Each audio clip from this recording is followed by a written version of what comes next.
Well, last week the Eagles made a questionable decision, giving the job to Kevin Patullo as the offensive coordinator. They have a lot of decisions to make about this roster, and I'm sure will be questioned. It's Kincade and Salciunas, 97.5 The Fanatic. This is Kincade and Salciunas. Chance, baby. They dominated. I never saw that coming. The way that defense made Andy Reid and Patrick Mahomes look, that's legendary. Is this real? Like, are we awake right now, or is this just some sort of dream? Kincade and Salciunas. John Kincade, Andrew Salciunas. 97.5 The Fanatic and 97.5thefanatic.com. And a good Monday morning, Philadelphia. I'm Andrew Salciunas alongside my man, John Kincade. Johnny, happy Championship Monday. How are you, brother? Good Championship Monday here. How are you doing, buddy? I'm good doing to have you great. back. Good to be back. Nice little 3-day respite. Did Cooper, was he in one piece? Yes. When you returned him to his mother when she got off the plane and came home? We only had one I Want Mommy breakdown. And it was because he dropped a heavy book on his toe.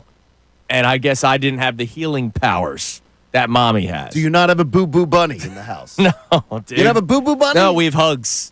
So we had boo-boo Do bunny. hugs, not drugs. Olivia wanted the boo-boo bunny back in the day. Oh, okay, that was yeah. the frozen bunny.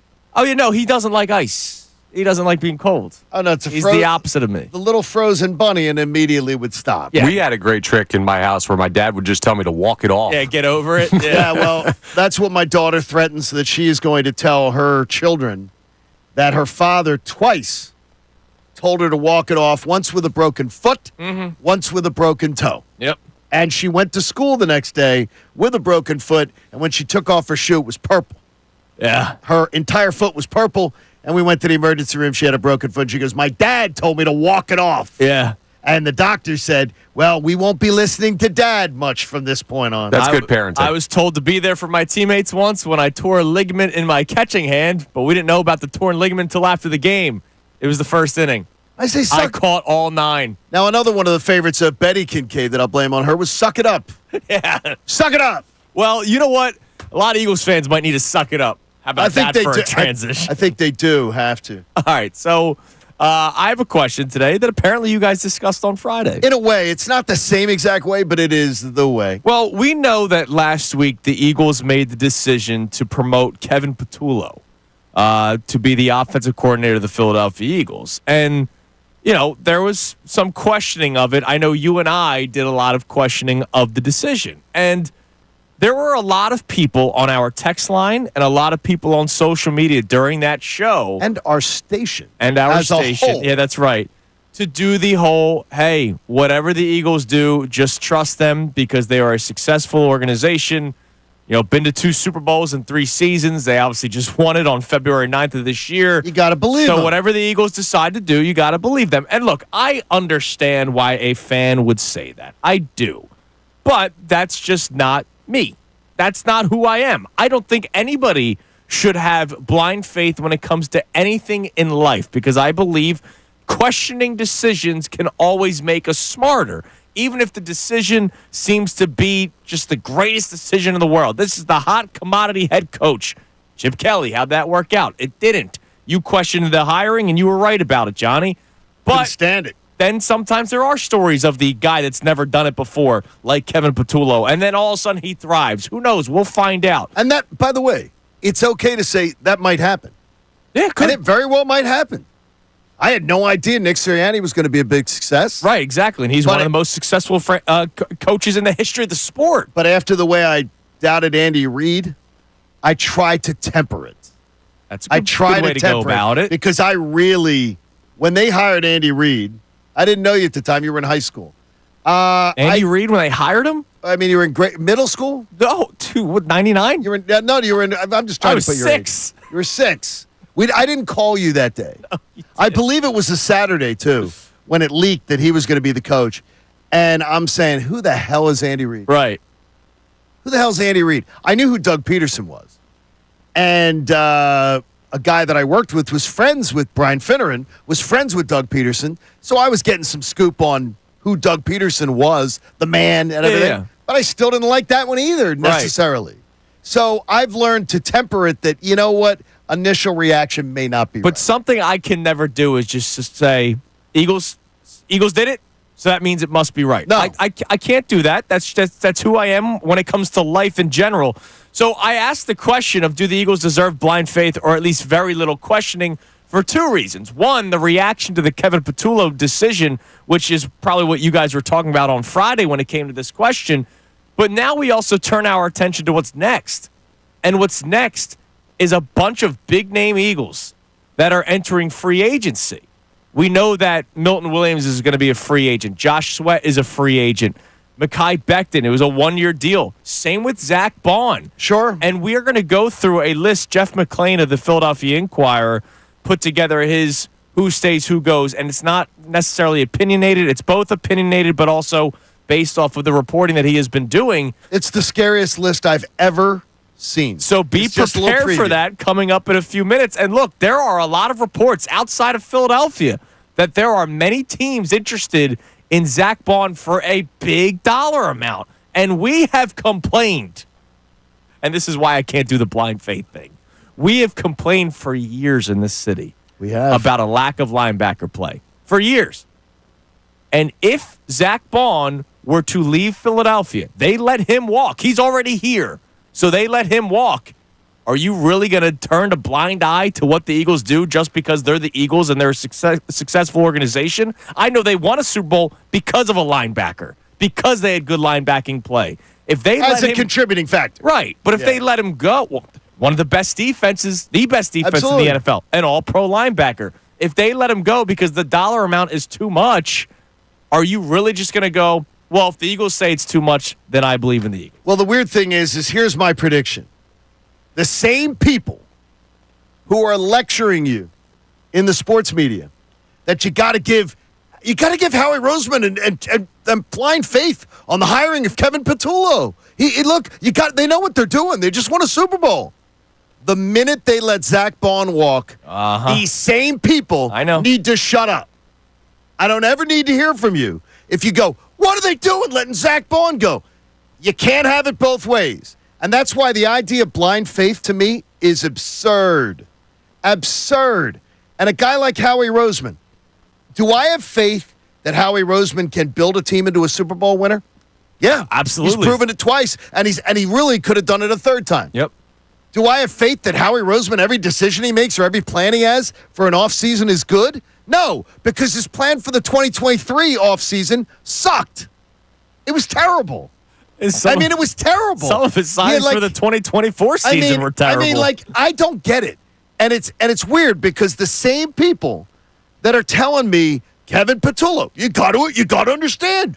Eagles know what they're doing. They got to trust them. Are the same people who maybe 8 months ago were telling me Nick Sirianni should have been fired. So in other words, you didn't trust Howie Roseman then. But now you're telling me, I got to give Howie Roseman blind faith. If you wanted Nick Sirianni fired, do not tell me that you want me to give blind faith to Howie Roseman. Well, because you didn't have blind faith in Howie Roseman just 8 months ago. But now they got more. Now They got you more do. information. Okay, so Listen. now that's what I mean. But everything must apply. If you get blind faith, then if Zach Bond walks out the door, you got to go, Howie knows what he's doing. I'm going to tell you why that's an absolutely flawed argument. All right, give it both to of those, as Give it we to get us. into. Well, it's a little bit of a deeper breakdown, but basically, if you have blind faith in the Philadelphia Eagles to make the smart decision, then you're not even considering that Zach Bond ever leaves the building, right? Like, part of the faith comes from these guys always make the right call, and when they have a 3-foot putt in front of them, they're going to make it. They're going to keep Zach Bond. And if they do let him walk, If they do Then let him what? walk, then it's an immediate turnaround of like, okay, yeah, we were wrong. But like, they're not going to let. The thing is, I can't do that. Well, I'll tell you right now, we don't have to worry about it because Zach Bond's not leaving. I don't know. I don't know. I'm telling you right now, Zach Bond is in this building. I will put my word on that. Well, it's insider, I would tell you it's- Birds insider No, comments. I would tell you that is that's bold. That is a bold. I hope statement. it's the truth. We hope it's the truth, but that's bold. All right, so here's what we're going to do. Coming up next, obviously the question is, do the Eagles deserve blind faith or at least very little questioning? I say no to both, but that's me. That's who I am in life. That's who John is in life. Yes. We should always question every decision that is made. I do it with my wife every single day about I'm sure she Cooper. loves that. I know. I mean, look, but it's good. It's good to talk things out. It's good to figure out why you're making this decision instead of just saying, you made that decision? Okay, it must be best for the team. We don't necessarily know that. So, Jeff McClain did his annual Who Stays, Who Goes. And there are major names that he thinks won't be wearing Eagles green next season. We go through that next. It's Kincade and Salciunas, 97.5 The Fanatic. The Philadelphia 76ers. Sixers win. Play that song. The Philadelphia.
It's 97.5 The Fanatic.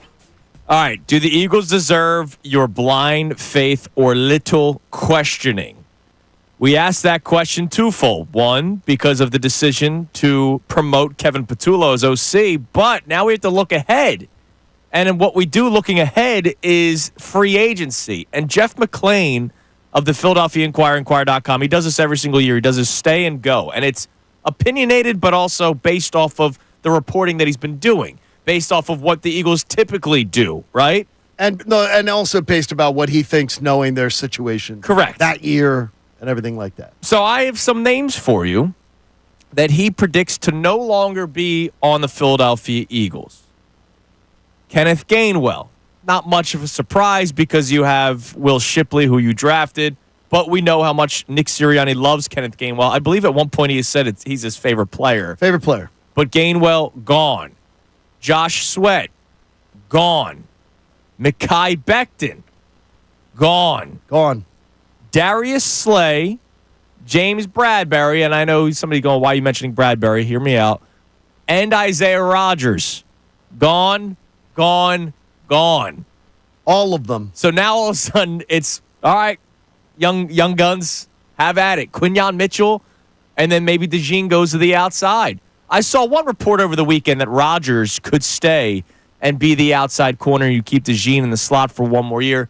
That is not Jeff's reporting. No, that's not Jeff's reporting. There's going to be conflicting reports on a million things until the things actually happen. There will be. But you hear all those names. Milton Williams, by the way, he does have as a stay. But everybody else is gone, including Zach Bond. And one of his reasonings is because of the price tag.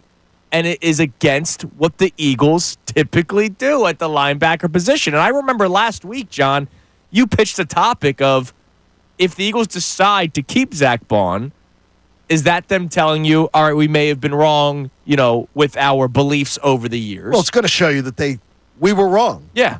Because when we fixed the linebacker position, everything else worked off of it. Right. And look, and I would love them to admit that they were wrong and keep Zach Bond.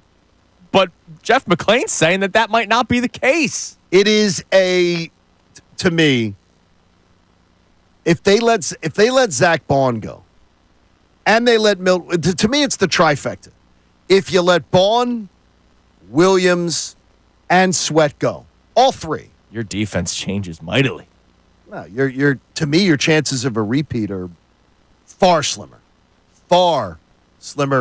capital F. Well, you could acquire somebody to. You could. Yeah, are they going to? We're going to get an edge rusher. Is it going to fit like this? No. I think to me it doesn't. Well, I'll tell you right now, I'm not losing sleep over Josh Sweat. If you want me to go green colored glasses on you, okay, all right. I'm not totally worried about losing Josh Sweat, and that's not even green colored glasses. That's just me being me. Milton Williams, all right, yeah, big loss for 40% of the snaps.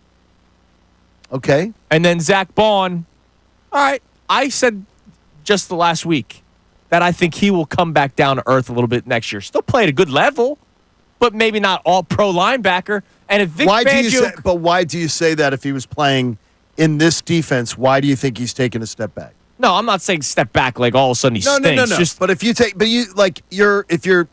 about would somebody hunch. Notice the difference? Just a hunch. I think almost too good to be true. Like this guy, right? Yeah, this guy went from special teams ace to all pro linebacker. So do you want to pay him or not? No, I do. I'm just telling you, here's my green colored glasses spin. If Vic Fangio could make this guy, he can make another guy. Yeah, he could. Is he going to make three guys? Well, I'm telling you, he might only need to make the one. idea. I guarantee you, there will be the rose-colored glasses people that are the Pollyannas that'll go, oh, they're not going to miss that. They lost those three guys. They can find them. You're going to find three guys off the street, either through the draft or otherwise. You're going to develop them all. They're all going to work out. That little too you Disney did more Channel. than that this last year. Disney Channel. Well, that's why we asked the question. Do the Eagles deserve blind faith or very little questioning when it comes to decisions made and decisions that they have to make? It is Kincade and Salciunas coming up next. We'll go a little bit deeper into this list. Who do we want to see back, and who are we okay to see go? It's Kincade and Salciunas, 97.5 The Fanatic. Fanatic Sports Update.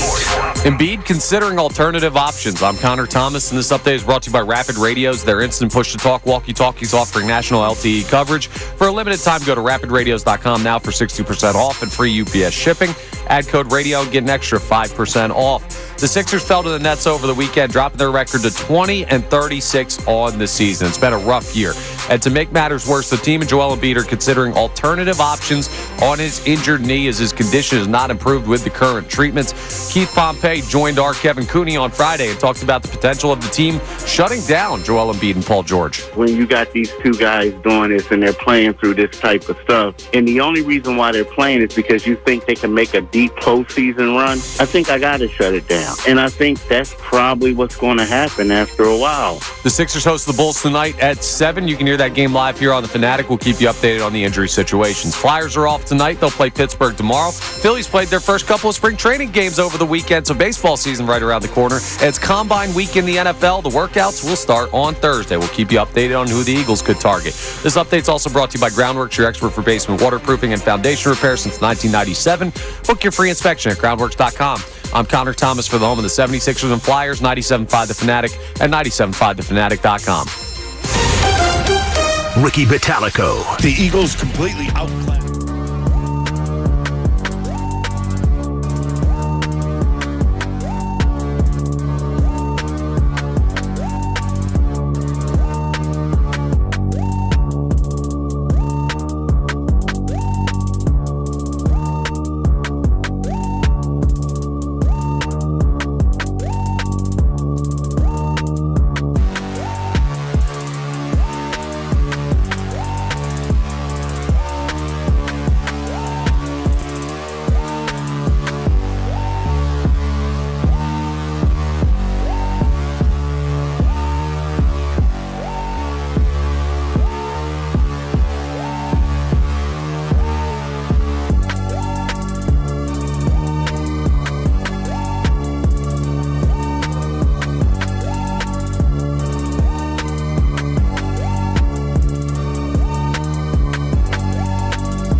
632-0975. Do the Eagles deserve blind faith or at least very little questioning? It stems off of the decision to promote Kevin Patullo last week. And, of course, we project. And Jeff McClain did a lot of projecting on his annual stay or go. And he believes that the following names will not be wearing midnight green: Gainwell, Sweat, Becton, Bond, Slay, Rogers. So, Connor, last week you were understanding, more so understanding than John and I, of the Eagles fans that were like, hey, if the Eagles believe this is the right move, then I believe that it's the right move. What would the tone be if all those players are indeed gone? Because I don't know if it's going to be... The blind faith go away? I don't know if it's going to be as holly jolly as the OC. Yeah, absolutely not. Everyone would lose their mind, which is why it's not happening. If the Philadelphia Eagles drafted a punter in the first round, the blind faith in Howie Roseman would be gone. They're not going to lose all these guys. Then the people who are telling you you got to give them faith and you got to believe in them and everything like that, then they're full of crap. What do you mean? Because if you can't take an all position like that you got to totally believe in the Kevin Patullo thing, believe in it, and then go, oh my gosh, I don't like that decision, so now I don't believe. Well, so in other words, they're full of crap. No. What? Like, you have to have a little bit of nuance with what's reasonable for blind faith. No, you know what nuance is, Connor? Nuance is questioning things that are legitimately worthy of being questioned. No. That's nuance. Okay, well, when I say, like, I have blind faith in you to drive me to work, like if you're going to be behind the wheel of the car, and then you start driving with your toes, or driving with a blindfold on, I no longer have blind faith, but that's not a reasonable expectation for your actions. It is with Howie Roseman's track record of hiring offensive coordinators with no play calling experience. The logical mind would tell you, question it. There's every reason to question it. So that is the nuanced answer. I also don't understand why questioning it is like a bad thing. It shouldn't be. Nobody on this show, and again, last week when the decision happened, we had to do the disclaimer thing of saying we're not saying it's not going to work. It's not going to work, but I don't understand why. And I get it, the Eagle, and I did say it. I said it to you guys last week. I felt icky. Yes, questioning the decision. You did, because the Eagles had just won the Super Bowl 10 days earlier, right? So the Eagles win the Super Bowl, and I'm questioning the decision to promote Kevin Patullo. I felt a little odd doing it, but that's who I am by nature. You're odd by nature. That's true. I find it strange that somebody would completely ignore anything bad happening. I mean, honestly, yesterday is the people who, like, and again, there were people, and many on our radio station, that wanted Nick Sirianni fired. And so just last offseason, they did not have blind faith or total faith in Howie Roseman. And now it's like, well, he won, so I'm going to have total faith in him. Oh, no, but wait a minute. But if he lets Zach Bond go, then the faith goes out the window. In other words, you don't have faith. They're not being honest. They're not being honest. They are being honest. No, what they are is they're sitting there on a fence and go, I decide if I have faith in somebody based, I jump and I jump and I jump back and forth. When reasonable people would say, I have 75% faith in Howie Roseman. Well, it's not blind faith forever. It's blind faith right now, and you can absolutely change your opinion on that. Just so like in 2 weeks, so you'll never go, but don't keep going back and forth. Flip, it doesn't make sense. I'm going to create my opinion on Howie Roseman for the rest of his professional career right now, whether I'm going to believe in everything he does. It's this quick of a turnaround. It's this quick of a turnaround. Yes, people change their opinions based on results. Connor, in a week and a half. You don't have to change the opinion. The thing is, you can be a reasonable person that says, the Kevin Patullo hire, we have a lot of data that says Howie Roseman and them aren't good at this. When they hire an offensive coordinator who's never called plays. I'd say 2 is not a lot of data. Well, that is and they're very recent. They're very recent. You said so a lot it's of recent. data. 2 is not. That is, and it's very recent. They've done it twice, and it's failed miserably twice. Car crash twice. And then now, if you question it, no, don't question it. They just won a Super Bowl. They know what they're doing. But then it'll be, oh my gosh, Zach Bond's going? Oh, what are these guys doing? They don't know what they're doing. It's the same people. I can't take it from anybody who told me Nick Sirianni should be fired. I don't need a lecture from them about don't question Kevin Patullo hiring. because at that point you didn't trust Howie at all. Well, that's unfair because the last 8 months have changed a lot of stuff about how we view Howie Roseman. Well, no, for some people it did. Well, You're for speaking. people- No, what it did, it changed for the people that were alarmists that wanted Nick Sirianni fired. Okay, you can't say the people that wanted Nick Sirianni fired after last year were alarmists. That's unfair. I can. I can. I just did. And I can. Andrew and I have disagreed on this, and Andrew's gone, I understand. Nick Sirianni proved him wrong. There's lots of things that I've had an opinion on that I've gotten proven wrong More on. often than not, But that was absolutely.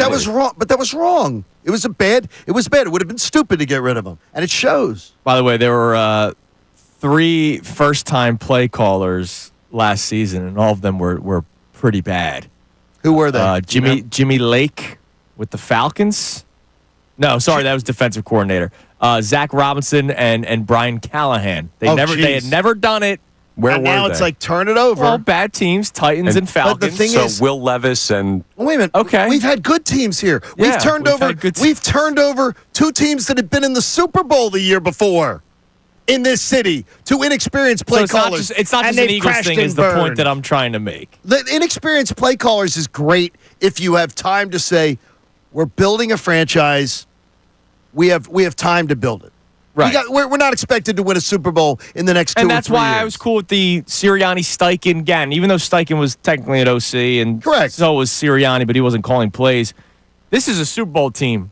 And that's why, like you're the tossing- Patullo hiring, I question. I'm not saying it's not going to work. What a dumb decision. Yes. Fire Howie. No. Hey, is this really the right move? All right. If you added up every decision that Howie Roseman's made, if you're talking about major ones, in his tenure with the Eagles, I'd say his grade is about an 80. About an 80. Which is probably high. This is probably high for a general Right. manager. Maybe 75. Maybe 75. He's made a lot of big money swings that have been terrible. Yeah, like Bryce Huff But you just know this what? past offseason. But overall, his results are good. So I have a lot of faith if you say to me how he can build a winner, how he can build a Super Bowl contender. But I'm not going to look at every decision and go, well, they just won a Super Bowl.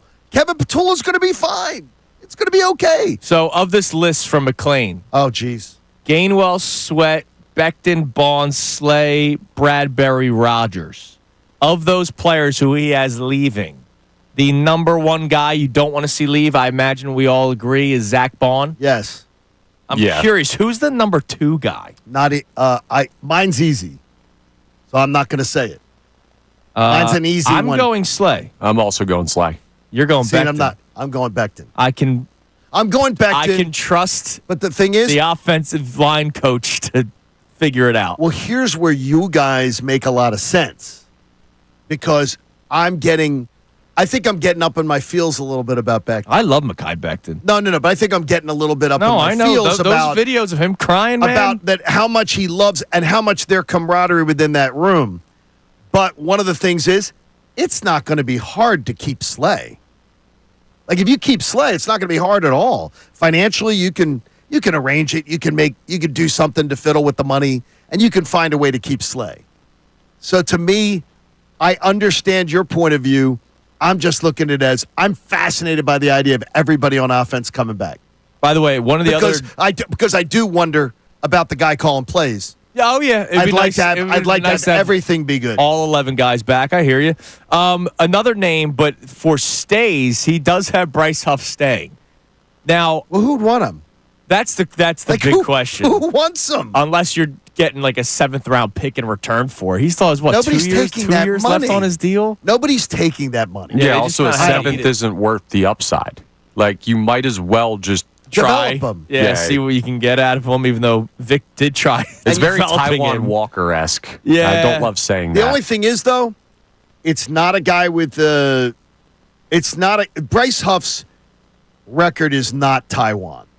Like, to me, I understand the comparison, but his record is not Taiwan Walker. He had a terrible year, and maybe he can be. I got to think Vic Fangio can polish the stone and at least make it like a mall jeweler.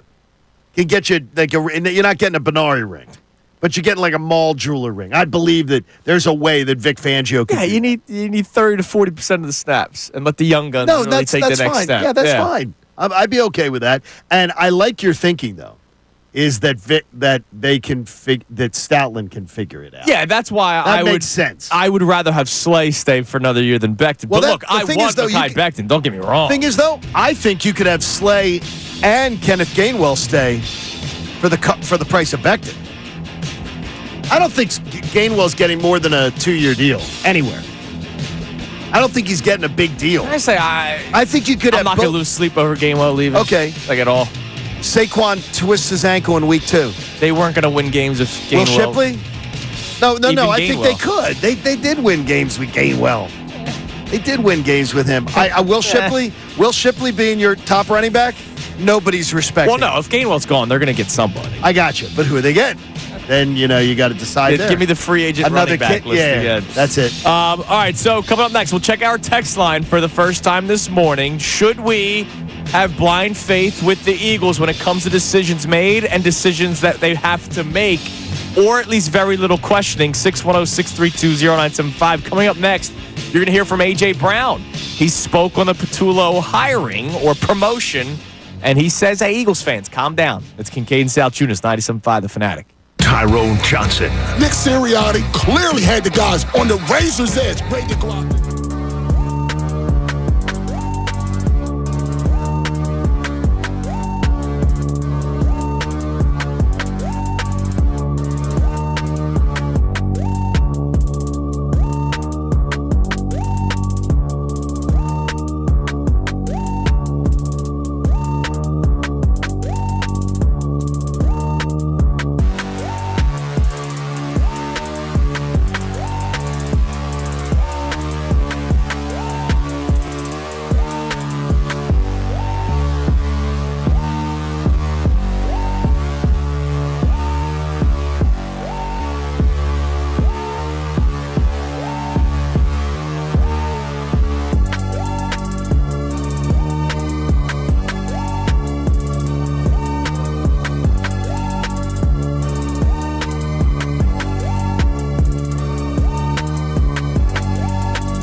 Salciunas, 97.5, The Fanatic. Love it. Championship morning for the Eagles still.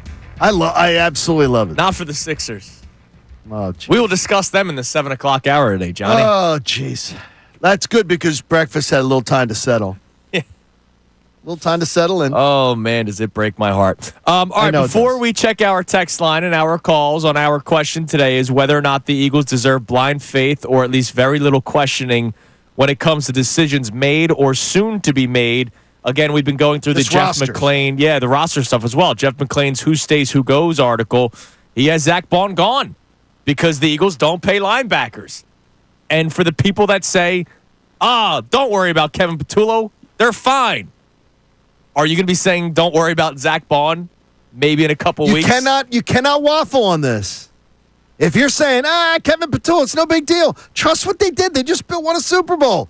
Then you better keep the same exact energy on Zach Bond walks out the door. Or I'm not going to listen to any of your proclamations because you don't mean them. You just go, well, if I feel like it today, I'm saying give somebody blind faith. But if I want to pull that blind faith away from them, then I'll do so. Now, speaking of Kevin Patullo, A.J. Brown was on the NFL Network the other day. Really entertaining, Mike by the way. Garafolo. Yeah, look, I love A.J. Brown, man. He's great. He's funny. He was on the Insiders show. And so he was speaking with Mike Garafolo, and they asked him about Kevin Patullo, who's the new offensive coordinator. Now, again, Patullo's been around the team. Correct. Ever since Sirianni got here. So A.J. Brown's now known him for 3 seasons. He came from Indy with Sirianni. Right. And so A.J. Brown's been here for 3 years. He knows Kevin Patullo. These guys know Patullo. When they announced it, Lane Johnson right away went on social media and was fired up for Patullo. Yes. We'll find out how it works out during the season. Are you fired up for your friends when something good happens to them? Yeah. Yeah. Absolutely. I usually am, too. Here was A.J. Brown on the NFL Network talking about Kevin Patullo. For our fans, they need to understand everything has to change. I know we just won, but it has to change. We have to get better, and we have to do things different. But I truly feel like it's a great hire. He already has been involved in almost everything. Him, Kellen, and Nick basically called the plays already. So it's a great hire, and he's already familiar with us. We have a great relationship, and he knows what we need to work on because he's been there, and he's been there for a while. And like I said, he's already been a part of all the situations and the conversations and everything. So I think it's a great hire. He's been involved in everything but actually calling plays during a game, right? Which is the thing that people are questioning. I don't think anybody's questioning what A.J. Brown's saying about otherwise because I don't we have question no his reason football to. acumen. We have no reason to. Right, like what he hasn't done is he has not called plays during a game. Right, and one thing he doesn't actually do it like Nick was like, well, he's involved in everything, like play calling. No, he's not. And that's why I hesitate to get excited when they say, well, he's been here because Brian Johnson was there. And I understand it might be unfair to always bring up Brian Johnson when it comes to Kevin Patullo, but until I see it, that's the most recent example that we have of an offensive coordinator that was here that didn't have NFL play calling experience, and it didn't necessarily go well at all. Brian Johnson was more qualified to take the job over than Kevin Patullo is. Correct. And and another thing I worry about and I wonder about, and again, he may prove it to be completely moot, is the idea that a guy's in the NFL for 18 seasons and nobody comes calling for you. Yeah, I heard. Nobody goes. These coaches talk amongst themselves. Coaches try to get their guys promoted all the time. Right. I mean, that's a long time to be around. I heard Mike on Thursday saying how come he didn't get it the last time, or when Brian Johnson didn't work out, and he had much more NFL experience than Brian Johnson had. And then when Brian Johnson didn't work out, how come he didn't get it over Kellen Moore? Correct. Now look, that's Kellen a great Moore point. over Patullo, but if he's been here. And there have now been 2 opportunities before this one to get the job. Why didn't he get it the first A year ago, they did not consider him ready for the job. Right. Now he's ready. It's Connor? Hope Maybe it works he out. is. Why was Brian Johnson more prepared? Because he'd been in a play call. Because he called plays before. He designed college. He called plays. He actually called plays in the best college football league out there. That's the thing, though. Best college football league, sure, great, wonderful. I'm not going to take that away from him. His first experience coaching in any position with the NFL was the Philadelphia Eagles quarterbacks coach job. That was the first time he'd ever been on an NFL staff, and he went from that to OC of the team. Yep. Like Kevin Patullo's been, in the NFL for 18 years. Yeah, But with no responsibility, where direct responsibility on game day. I totally got you. And if Whereas- the position's just play calling, you're 100% right. But more goes into being an OC than just calling the yeah. plays. Well, when you've been an OC at Florida, you absolutely have, and you also have been on network television with a clock ticking, where you got to make major decisions in a huge games with the clock ticking against you. Kevin Patul's never done anything like that. Right. Play calling, Huge difference. You're absolutely right. But play calling is not the entire job. It's the thing we're going to focus on. It's not. Of course But again, not the Brian entire Johnson job. had done more of that. But when and it been comes responsible for more of that. to game day, that is the most important job of the offensive coordinator on game day. Maybe Patullo, in the 18 years he's been on NFL staff, has become an expert of implementing things. Could be. And then if he's a step back as a play caller, but a better builder of an offense, we see something better. There are other ways to get to a proficient offense than having the world's best play caller. And again, I would have thought you'd be poached. In 18 years, I would have thought you'd be poached. Right. Somebody would know about this, hear about this. Another coach leaves the staff and would go, "Hey, I want This is Patullo the to guy be my that I OC." need to bring, yeah. Last year, they didn't think he didn't get a sniff last year. When Kellen Moore got the job, I got you. Nobody was talking about. Well, Patullo should be the guy. 3 of them. He's been here. Yes. Gannon, Steichen. Right. And none now, of them took him either. And now Kellen Moore. They didn't take him either. All right, what do we have on the text line? Do the Eagles deserve your blind faith or at least very little questioning? That is not how I go about life in anything, sports, non-sports. So I would never do that with any team despite the Eagles just winning the Super Bowl. What are the people saying on the text line, Connor? All right, so our first text here is a check-in on the Zach Bond situation. They say paying Saquon Barkley isn't what the Eagles typically do either, and they did it last offseason. Bond will 100% be back. I love the confidence. I love that somebody who has no association with it at all. Here's Jeff McClain, who knows more than both of us. Yeah. Is saying I think he's gone. But it's like people are like 100%. He's back. Nobody can say that. Nobody can say that. I'll say it. But you I can't get, say 100% he's gone. You can't say throw 100 what's it on it. based on, though, I Connor? understand the It's based texter's on your, point, though. You think it. The texter's John, you've point is gone they 100% on stuff we can't know before, too. So I'm going to take 100% on this one. Zach Bond will be a Philadelphia Eagle in 2025. Wow. 100%. That's ballsy. I'll go 100% right now 100%. in this moment. But again, it's based on just you want it to happen.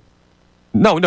It's not just want. Didn't I bet a all- limb on something earlier? Yeah, I think you did. Yeah. See, I we know, say but this what's stuff it all the time. based on? Double or nothing. It's What's based it on based the on? fact that the Eagles had a Defensive Player of the Year candidate, and I don't think Howie Roseman, who's very good at his job, is going to allow him to walk out the door. So can I ask you why Jeff and why Adam Schefter, too, didn't sort of think there was a chance that I he think could walk Schefter out? said Schefter was Bond more was- lenient he'd stay. More Yeah. lenient he'd stay. Jeff more lenient he's gone. But that there's going to be teams knocking on the door and everything like that. Of course there are. That's why when you're offered, we can't say 100% because he's going to get offered top dollar I'm calling my shot right around now. the league. Look, But it's based on nothing. we can't fall into the Nick Foles trap of he'll take a team friendly I'm deal not because saying he that. won here. No, but what I'm saying is I saw a report this morning that the 49ers could offer him upward to $40 million. What if the Eagles say, man, we can't go above We're not 30? And guess what? Good luck to you. Yeah, if you're Zach They say Bond, good luck to you. Yeah. Zach Bond, congratulations. We'll always love it's you. Jason Worth all over again. You have to say, at that point, you got to kiss him goodbye. Say bye-bye. So that's why See you ya. can't go 100. But if you want to go 100, Eagle, Connor, 100%. You go 100. All right, coming up next, we reset the show. We check our text line. And also, I mentioned it, 7 o'clock hour, we open up topic number 2. Uh-oh. The reports This will be painful. surrounding the big man. It's Kincade and Salciunas here on 97.5 The Fanatic. Fanatic Sports Update. An update on Embiid. I'm Connor Thomas, and the Philadelphia 76ers dropped the game over the weekend to the Brooklyn Nets, which brings their record on the season to 20-36. It has been a rough year for the boys on the court, and to make matters worse, the team and Joel Embiid are considering alternative options on his injured knee as his condition has not improved with current treatments. Keith Pompey joined Kevin Cooney on Friday on these airwaves and talked about the potential of the team shutting down Embiid and Paul George for the season. season. When you got these two guys doing this and they're playing through this type of stuff, and the only reason why they're playing is because you think they can make a deep postseason run, I think I got to shut it down. And I think that's probably what's going to happen after a while. We'll see how the Sixers handled the back half of what has been, again, an underwhelming season. They host the Bulls tonight at 7. You can hear that game live here on 97.5 The Fanatic. Flyers are off tonight. They're going to play the Penguins tomorrow. Phillies played their first couple of spring training games over the weekend, and it's Combine Week in the NFL. The workouts will start on Thursday, so we'll keep you updated on what the Birds are looking to do. This update's brought to you by Corona. Want to win tickets to a Sixers game? Enter for your chance to win at the Fanatic's Corona Sixers pregame party events happening all season long, hosted by our man Andrew Salciunas. For details, go to the events page on 975thefanatic.com. I'm Connor Thomas for the home of the 76ers and Flyers, 97.5 The Fanatic, and 97.5thefanatic.com. Bill Colarulo. Once again, Jalen Hurts outplayed Patrick Mahomes on the biggest stage there is. Talking about the Super Bowl champs. There are only...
WPEN and WPN HD1 Burlington, Philadelphia, Beasley Media Group station, broadcasting live from the Comcast Business Studio, powering possibilities. And sure, we'll call it a football Monday. It's a championship Monday, presented to us by Pierce Phelps, Bryant Heating and Air Conditioning Contractors. Visit nopaybryant.com. All right, our question for you today for the text line, phone line, 610-632-0975. Do the Eagles deserve blind faith or very little questioning when it comes to decisions that they have made, the promotion of Kevin Patullo, and the decisions that they have to make? That's the big ones is they've got to make them coming up here in the next couple and look, weeks. They're not bringing everybody back, right? So 2 weeks from today, the legal tampering period begins. We're going to find out some bad news. And the three of us are all on the same page here that of the players that Jeff McClain said gone, Zach Baun's the guy we hope the most is not gone, and we hope he stays. There's probably somebody listening to the show right now that goes, yeah, I love Zach Baun, but I would prefer Mekhi Becton coming back. Pay him whatever it has to take to get Mekhi Becton I'd like to stay to hear here. from them, too. Yeah, I tell you, we haven't gotten any texts that have not prioritized Zach Baun. Yeah, I'm sure. Since the Super Bowl. So I'm interested to see if anyone does not well, have and him that's as the one why option. this goes back to the blind faith thing. Like, for the same person that may say, oh, come on, Kevin Patullo is going to be great because the Eagles said so, that's when it's interesting that if they decide to not keep Zach Baun, now they'll all then turn. what? Look, here's what I'll tell you is that if Zach Baun, though, is going to be offered the top linebacker paycheck in football, bye-bye. Thank you for your time. Then I'll say move on. I do not want to get saddled with that. No, absolutely not. Well, then you might franchise tag him. No, but, well, you could do that. You could do that. They haven't been a franchise tag, No. you know. What was it? What did you say the other day? 2012? But only with Sean Sean Jackson. and only 5 times since it started back Right, in the 90s. They're not. I would honestly, though, if Zach Baun was going to be played, if he was going to be paid among the top 3 linebackers in the game, I would say, I will always love you. Bye-bye. Yeah, it's a lot of money. I'm not doing it. I am not resetting the market at linebacker pricing, and I don't think the Eagles would either. I don't think they would ever be a party to that. And that's why, look, the Saquon, and we had the texter last segment that said if they sign Saquon, they'll keep Zach Baun. Let's not act cheaper. but that's the thing. Saquon didn't get paid like setting the market value. No, he didn't. He got a decent contract. He got a really good contract, but still, it wasn't much more than, I mean, some of the others, the way it was structured, that the guy you let walk to Detroit. Right. You know, you let someone walk, and they got a little lesser of a deal. It's unbelievable. It is unbelievable. It's a lot to do. All right. A lot to do. Give us another text before we get into the Joel Embiid discussion, which will also be a part of the show the rest of the day today because they have decisions to make, and I believe it's an easy one. But what do we got? All right, so Ryan from Florida checks in. He says, there is 0 chance the Eagles let Baun, Williams, and Sweat all walk unless they're trading for or signing a player who would be considered a massive upgrade, a guy like Myles Garrett or Max Crosby, which I don't think is happening. I get what he's saying. His logic is absolutely spot on. Yeah. That's what you would think. But I don't believe. The thing is, they're with those guys, they can't. I don't believe that first of all, I don't believe it's ever happening. But I don't believe they would give up the draft capital that they'd have to give up to get those guys. Right. It's too much draft capital. But I get what Ryan's saying. If you let those 3 guys go, Yeah, but you're going to be paying somebody top of market. Then. Well, and you're going to give up a ton of draft capital to do it. Right. And that's the thing, like with Zach Baun, so you let him go, right? Let's say they let him walk because of the dollar amount, right? You go, all right, I understand why. You probably had a cap at some point and another team paid more money. Who are you replacing him with? Like Nakobe Dean, you need somebody next to Dean.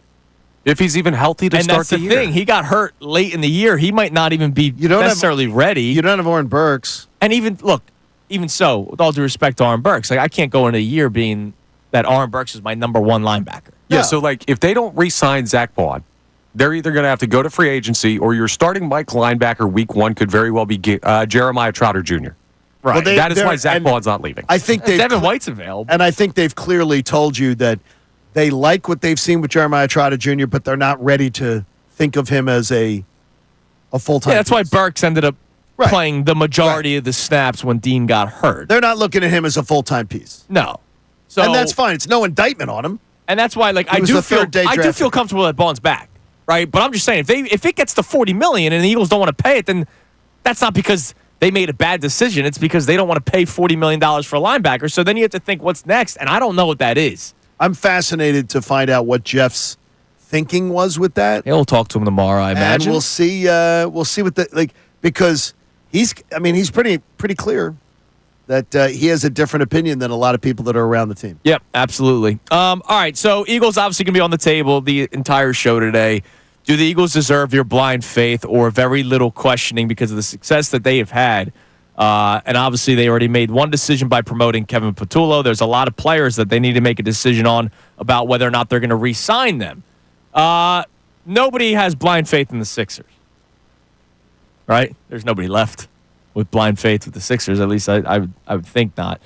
So Shams Charania yesterday around 6:30 dropped the bomb that Joel Embiid and the 76ers are consulting doctors and considering alternative options on his injured knee.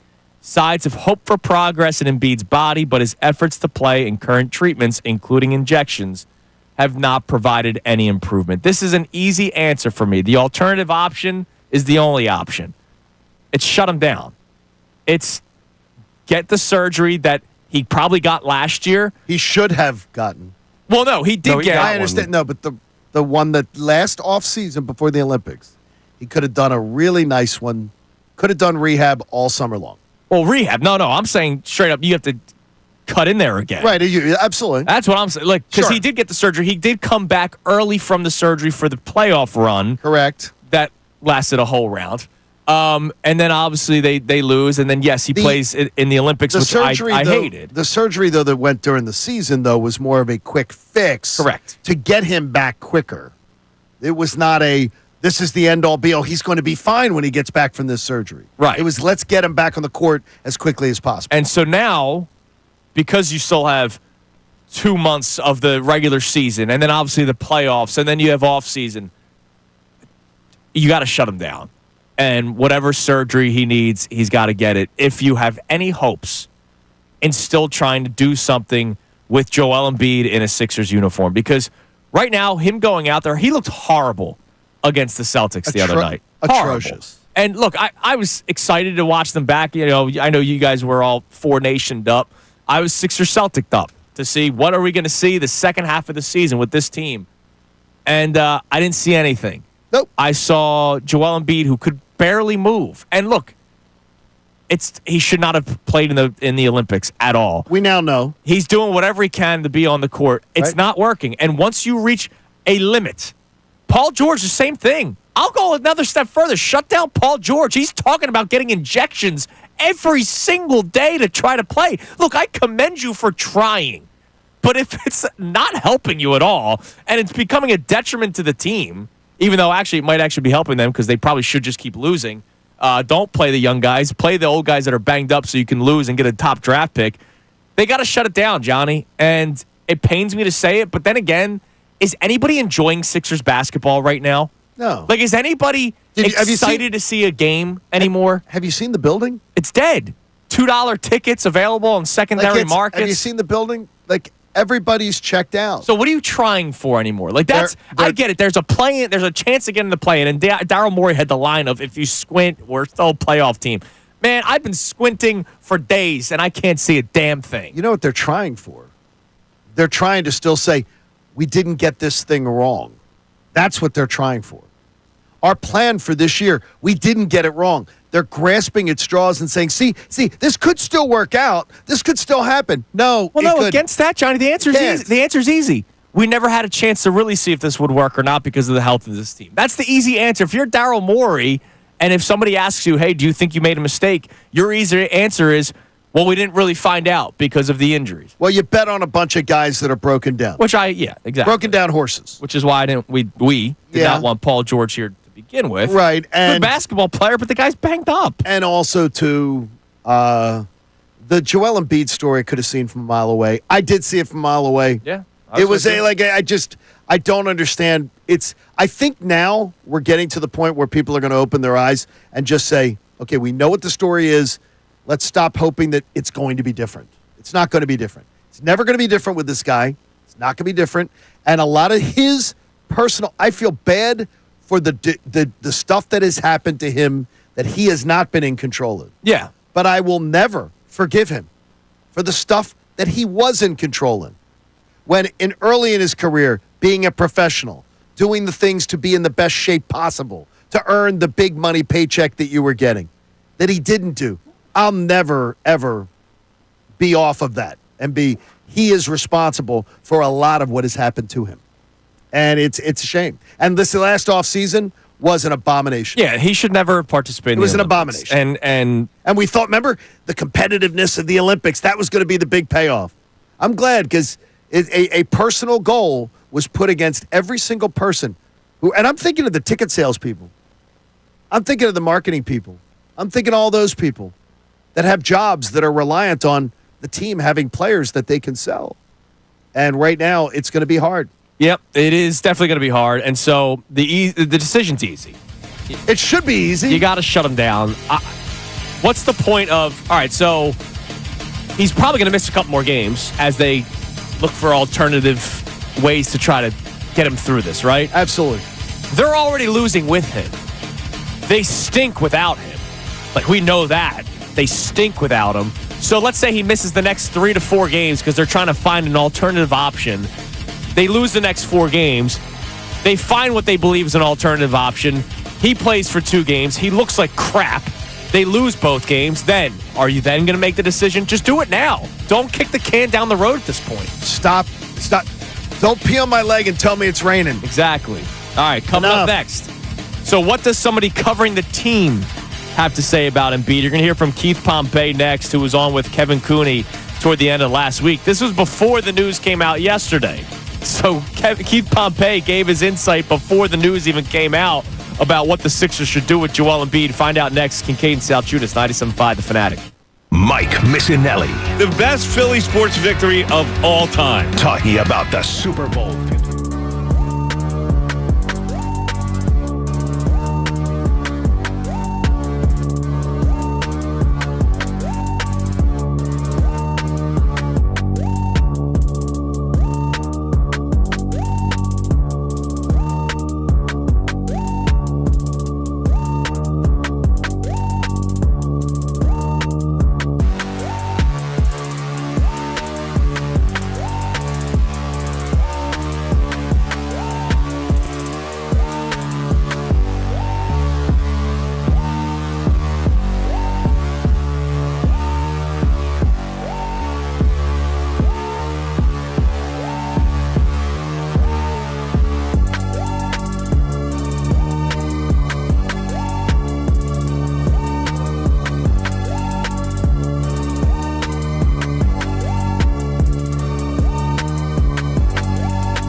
heating and air conditioning contractors. Visit nopayBryant.com. The tag still says Football Monday, but I'm gonna start calling it Championship Monday. Championship Monday. And I don't think Pierce Phelps Bryant heating and air conditioning contractors are gonna mind. No, I don't think they care. They want to be associated with championships. Damn right, man.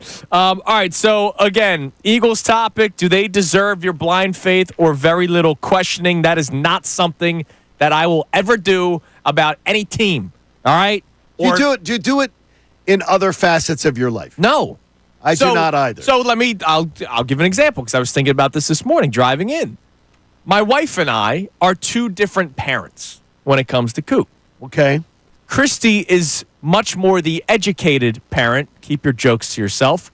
She does all right, what did the doctors say? What have the baby experts said about doing this? Okay. And when to move on from, the purees to hard food and all that stuff. And I'm more the instinctual. You're more trial parent. and error. Yeah. Yes. And so that's because we're not as educated as our wives. Exactly. So I feel weird to question my wife when she bases things off of previous data. However, I also know that not every kid is the same. Yes. And so why is the data of Liv Kincade the same as Cooper Salciunas? It's not. I ask you for advice, but there are differences. There are differences in kids. And so differences in approaches. I still question, and it's not question like, oh, are you sure about this? It's, hey, so why is this your decision? Why are you doing this? Instead of just going, all right, honey, whatever you say works. I always do that. And I do that about the house. You got to do, the thing is that's why, like, look, you're getting your lawn's not where you wanted it to be. Damn right. You deal with Moyer indoor, outdoor. When there's things like that, if you have people that you lean on. But for instinctual is important too. To be instinctual is important. Yeah, absolutely. You have instincts. We have instincts for a reason. Yes. I don't know that they're always right, but you have instincts the for Kevin Patullo hiring, you could say, is based off of instincts. Sure He's never it done is. it before. Sure it is. And they have information that he knows football, clearly. How about this? I trust Nick Sirianni a lot more now than I did at the beginning of last season. Correct. But I still, in the back of my mind, will always say Nick Sirianni's going to have a blow up in him. He's going to have a one of those moments where he has to be. Well, and here's the other office. back of your mind, not to make everything seem doom and gloom. If Patullo isn't working out well, it's not like you can then lean on Sirianni to call No, you can't, because plays. he's not good at it, and he said he's not good at it. And that's part of the questioning, part of the, all right, is this really the right move? Because if Patullo doesn't have a feel for it, which we will not know until the season starts. We'll know, I think we'll know fairly quickly, though. We'll get an idea fairly quickly. Right. How it's looking. But again, I said, Andrew Tacheko had a show Saturday morning. Mm-hmm. And he's talking about, like, what'd you learn during this Eagles season? As a fan, like, what'd you learn? And like that. And I texted him and I said, I know one thing I learned is that the Eagles managed to win a Super Bowl in a year where they squeaked by, almost luckily, three of the worst teams of football at home. Yeah. Carolina, Cleveland, and Jacksonville. And they squeaked by all of them and were lucky to win. They could have lost all of those games, and they went and won the Super Bowl. Yeah. So I learned that more of, I've never been one of those people that just win. Just win. That's all that matters. Just put up the wins and figure it out later. I've never been that fan. This season maybe points me a little in that direction. That you can just win. You can trust wins and then that they're going to peak at the right time. With certain organizations and certain rosters. Right. Yeah, absolutely. That's true, too. Now the Eagles are one of them. All right, so the other discussion point that we have now, as we just opened this up last segment, what do you do with Joel Embiid? I think the answer is easy. But if you want to go further than just this season, feel free. We will talk about that at some point in the show. But if you want to start talking about the future of the Philadelphia 76ers, you can. Shouldn't you? Yeah, absolutely. In all honesty. What? Shouldn't we be turning? This isn't going to change. Joel Embiid, there's not going to be some, he gets okay. Like magic elixir and he's starts leading this team to championships. That boat has sailed. Well, you know how I'm going. I'm going down with the boat. Oh, I know. You're I'm going to going down with it. You're Jack on the Titanic. Because here's the thing: unless Can I be somebody's- Rose? Well, that selfish girl who didn't give him a spot. unless there's a team with a generational scorer that wants a banged up starting center, And you're not. like the Dallas Mavericks did, then I'll make the trade. But I don't know if you're getting that. I don't know if there's that many stupid teams in the NBA. Who is trading for Joel Embiid? Well, and that's what I'm saying. So then, with the contract extension, that again, I said it this past offseason, it's not 2020 hindsight. That was malpractice. Signing him to that 3-year extension was absolute malpractice. right? So are you just going With to his health history. just take on a couple of picks just to get him off, or are you going If to someone hope would that take it that works out? salary, if someone would take that salary, I will get the bagster so we could throw all the stuff in. Anything that they want me to do, I will absolutely. I'll pack the bags. I'll drive the bags. Take it. I think you'd have 5+ suitors for Joel Embiid if you put him on the trade market. Now, I don't know what the return Well, is. that's the thing, the but- return. Well, remember, it has to match the money.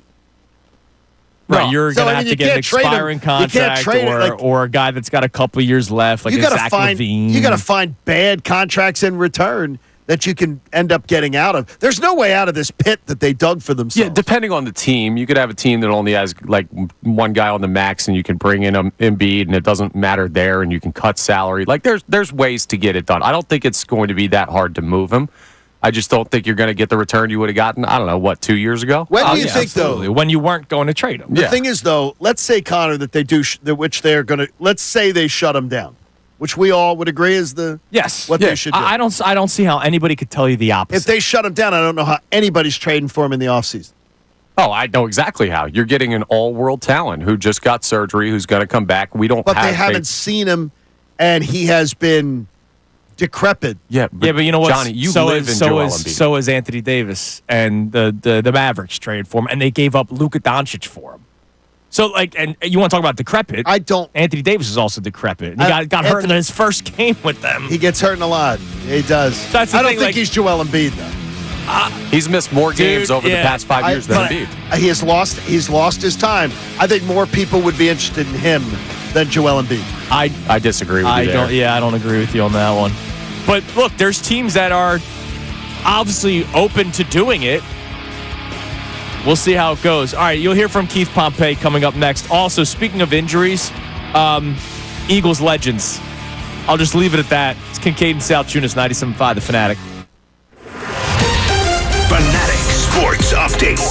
Embiid and the Sixers looking at other options. I'm Connor Thomas, and the Sixers fell to the Nets over the weekend, dropping their record on the season to 20-36. It's been a rough year for them, and to make matters worse, the team and Joel Embiid are considering alternative options on his injured knee as his condition has not improved with current treatments.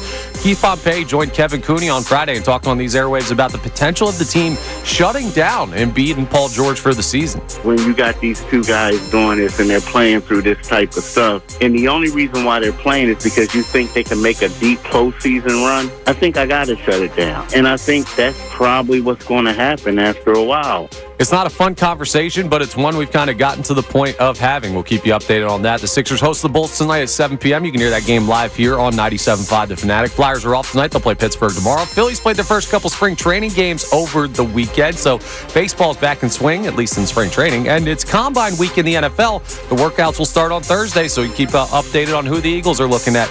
This update is brought to you by Bet365. Whatever the moment, it's never ordinary at Bet365. Download the app today. I'm Connor Thomas for the home of the 76ers and Flyers, 97.5 The Fanatic and 97.5thefanatic.com. Vacation? Business trip?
before we get back to our Eagles discussion, and we'll play this Keith Pompey audio for you about Joel Embiid. Connor won't believe it. So first, John goes, "Hey man, tried this new thing the other day, scallion pancakes. Have you ever had them, Connor? No, never even heard of them. Wait, really? At a Chinese restaurant.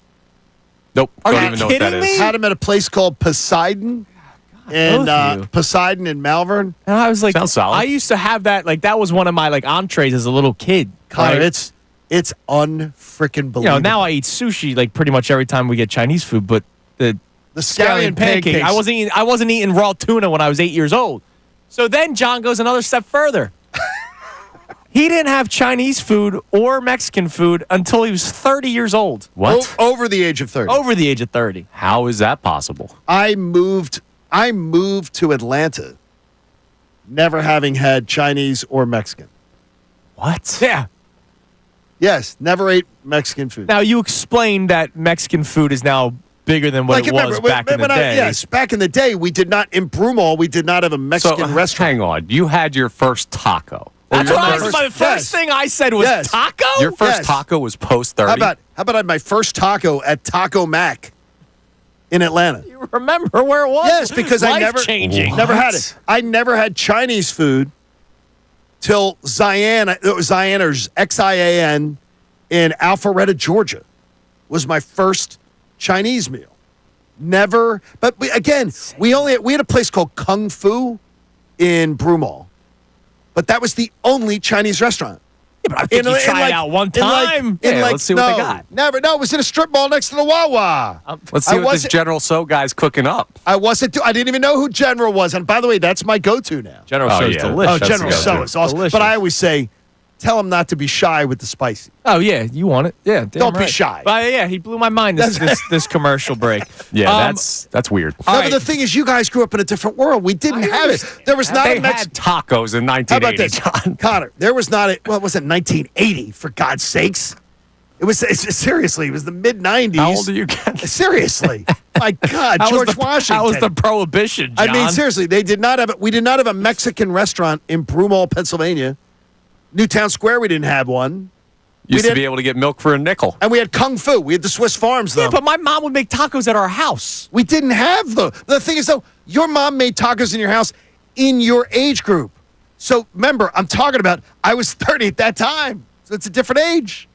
All right. So Joel Embiid, the question whether or not he should be shut down, I think is an easy one for you to answer. I honestly, I would love to hear. Let me know if we get any texts on people that are still like holding on to hope. I don't know what hope is left to be held on to at this point when it comes to this season for Joel Embiid. And obviously we will expand as the season continues and the offseason about what to do for the future with Joel Embiid. But Keith Pompey on Friday joined our own Kevin Cooney.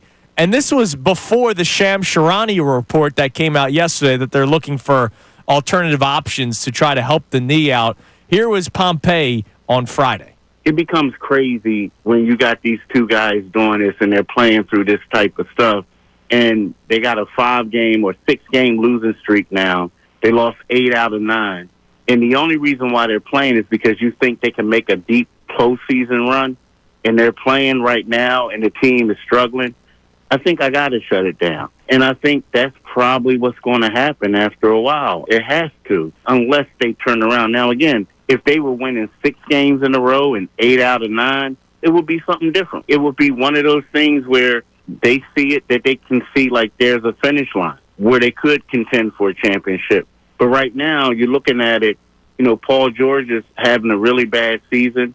This is arguably it's one of Joel Embiid's worst seasons of his career. And you look at it and you're saying, for what? You might as well just shut them both down, give them the proper rest, and see if they can build on this next year. Sixers have lost 7 straight, 9 of their last 10. They're a game and a half out of the play-in tournament. And let's just say they make it.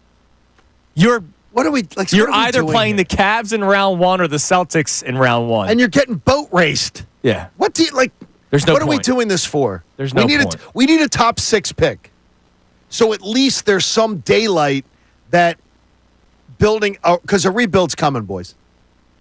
It's not going to be like the stupid ass process It's a rebuild's coming. It's going to be more like a Flyers rebuild. Kind of. I don't think it's a full rebuild because your backcourt's set, right? You got gonna, Max. You're going to go Maxi McCain for the foreseeable future. I would say so. Are you comfortable with that, by the way? Like the two of them playing yes, together? Yes, you just got to have wings that can D. Look, I'm not. I will say this. I'm not ready to go McCain penciled in. and McCain. I got to see McCain play 12 games this year.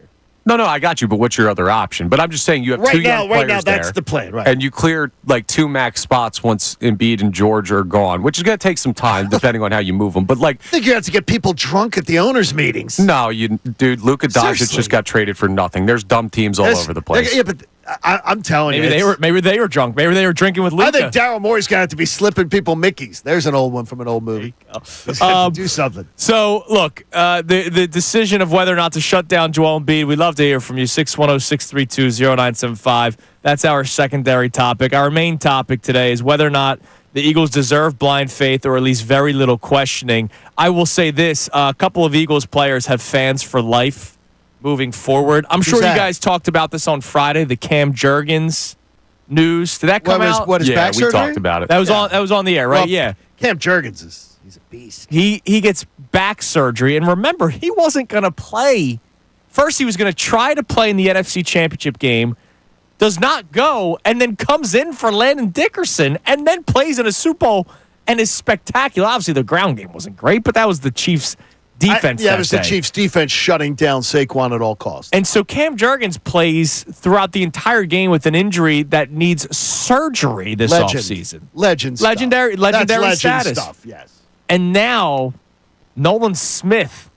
It's unbelievable. Nolan Smith tore his tricep. And if you remember, that's what happened to Brandon Graham, who missed how many weeks? 9 weeks, something like that? Absolutely, yes. He tears his triceps, and that's why he's off the field for a little bit. And then he came back in. And finished the game. That was so awesome. It's such an awesome part to his rising legend here. And it shows you the level of commitment. It shows you the dedication. And it shows you the toughness. Oh, my. Well, yeah. I mean, I get a hangnail, and I'm ready to cry. I heard the triceps thing, too. They can't shoot you up. Like, there's nothing they can do about shooting you up won't help you with, with a torn They triceps. probably gave him some sort of painkiller. Right, but there's not, it doesn't all of a sudden let you not function. How he functioned, and by the way, he was impactful after the injury, which is crazy. Now, he was impactful as part of a unit. Of course. But freaking unbelievable to those guys. It's great. It's great what they overcame. It's great they showed lessons. Yeah, and by the way, they became legends. Sixers won't be playing back-to-backs. Guys won't be playing back-to-backs. Just showing you the differances. What? Some sports, guys, hockey guys, football guys, they play a little differently. Now, baseball, that may get you on the 30-day IL. Yeah. I will say that that's not necessarily just an Embiid, Paul George thing. That's an NBA thing, and that's why. Oh no, that's what the difference is between it. That's why the product's in trouble. That's why their product is in big trouble. All right, what do we have on the text line, Connor? You can text in, call in 610-632-0975. Do the Eagles deserve your blind faith or very little questioning with any decisions that they have made and will make soon? We'll go through the list of players again that Jeff McClain has on the go list. Will they stay? Will they go? You're not going to be happy hearing some of them. But what do we got on the text line? All right, so John V checks in on the blind faith conversation, and he says, I think you are all saying the same thing in a one way or another. You trust Howie, but you know that it may not work, but I'll believe in him until he proves me wrong, whatever that counts as blind faith or otherwise. Well, that's blind faith. Whatever Howie does, you're going to trust him, and that's fair, but you can't move off. Blind faith means you're 100% in his corner all the time. It doesn't mean you're 100% in his corner until he does something you don't like, then you're questioning him.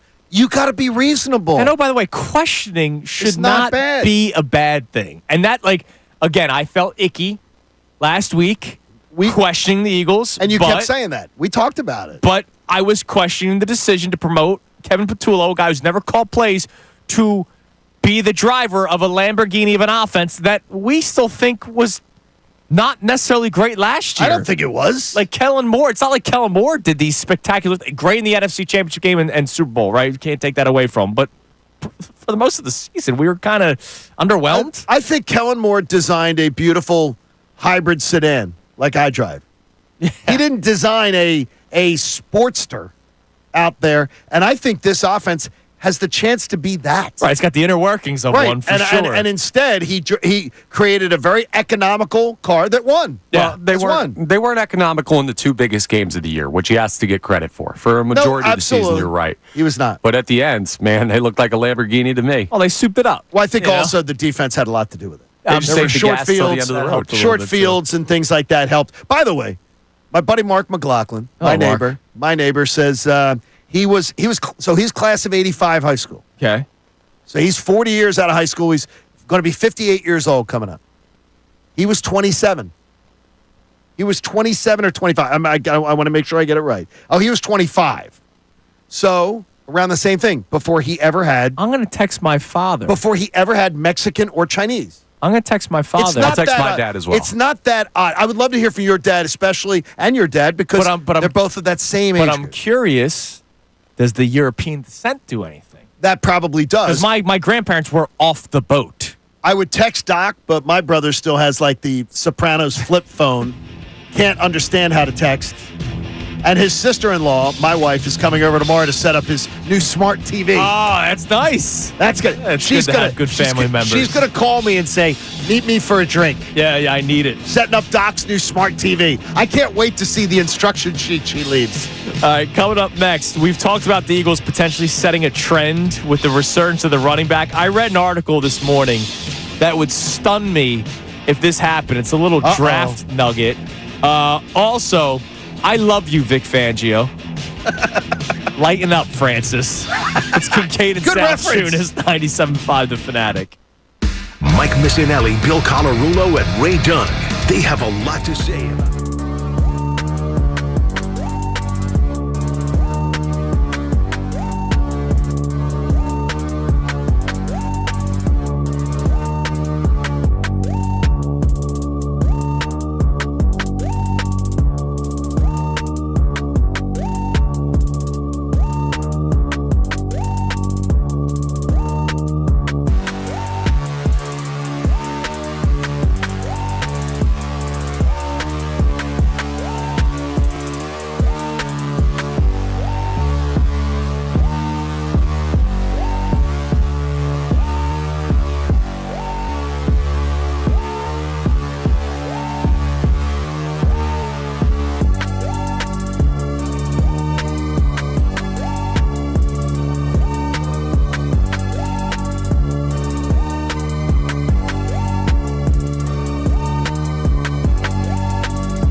Chinese same or age. restaurant food or Chinese or Mexican food till like 30. Maybe too it was a Delco thing. Now Had to be. Mark was a Northeast Philly guy. So he was over near where your grandma's house was. Okay. So he's from that neck of the woods, and I don't think it's that crazy. My dad thinks it's crazy. When did your dad have it? He said. And where did he have it? Well, he grew up in Florida. Okay, that's a little Well, that different helps, because yeah. you're in Florida. Yeah, It's it helps, different. With It's the not Mexican food, brutal. but he says Chinese as well. So he says Taco Bell was around when I was a kid, Chinese food too, been there for thousands of years. And he follows up, strange question, why do you ask? So now I got to explain that John Kincaid's the weirdest person on the planet. Does he not know? Does he not know his son that there's weird things you're always asking about? Yeah, well, the 7:30 a.m. text. When did you first eat Chinese food or Mexican When did you have your food? first taco? Is like a hard thing to explain. All right, real quick before I give you this running back thing, I love you, Vic Fangio. Dude's got to lighten up a little bit. No. Dude's got to lighten up a little bit. So there was a story. Jalix Hunt spoke with somebody from CBS Philadelphia, so CBS 3. Okay. After the team meeting, post Super Bowl victory, Yes. pre-parade prep. It was the parade prep meeting. Don't get too drunk, boys. I love this. A couple of guys didn't listen. Yeah, well, his whole crew didn't listen.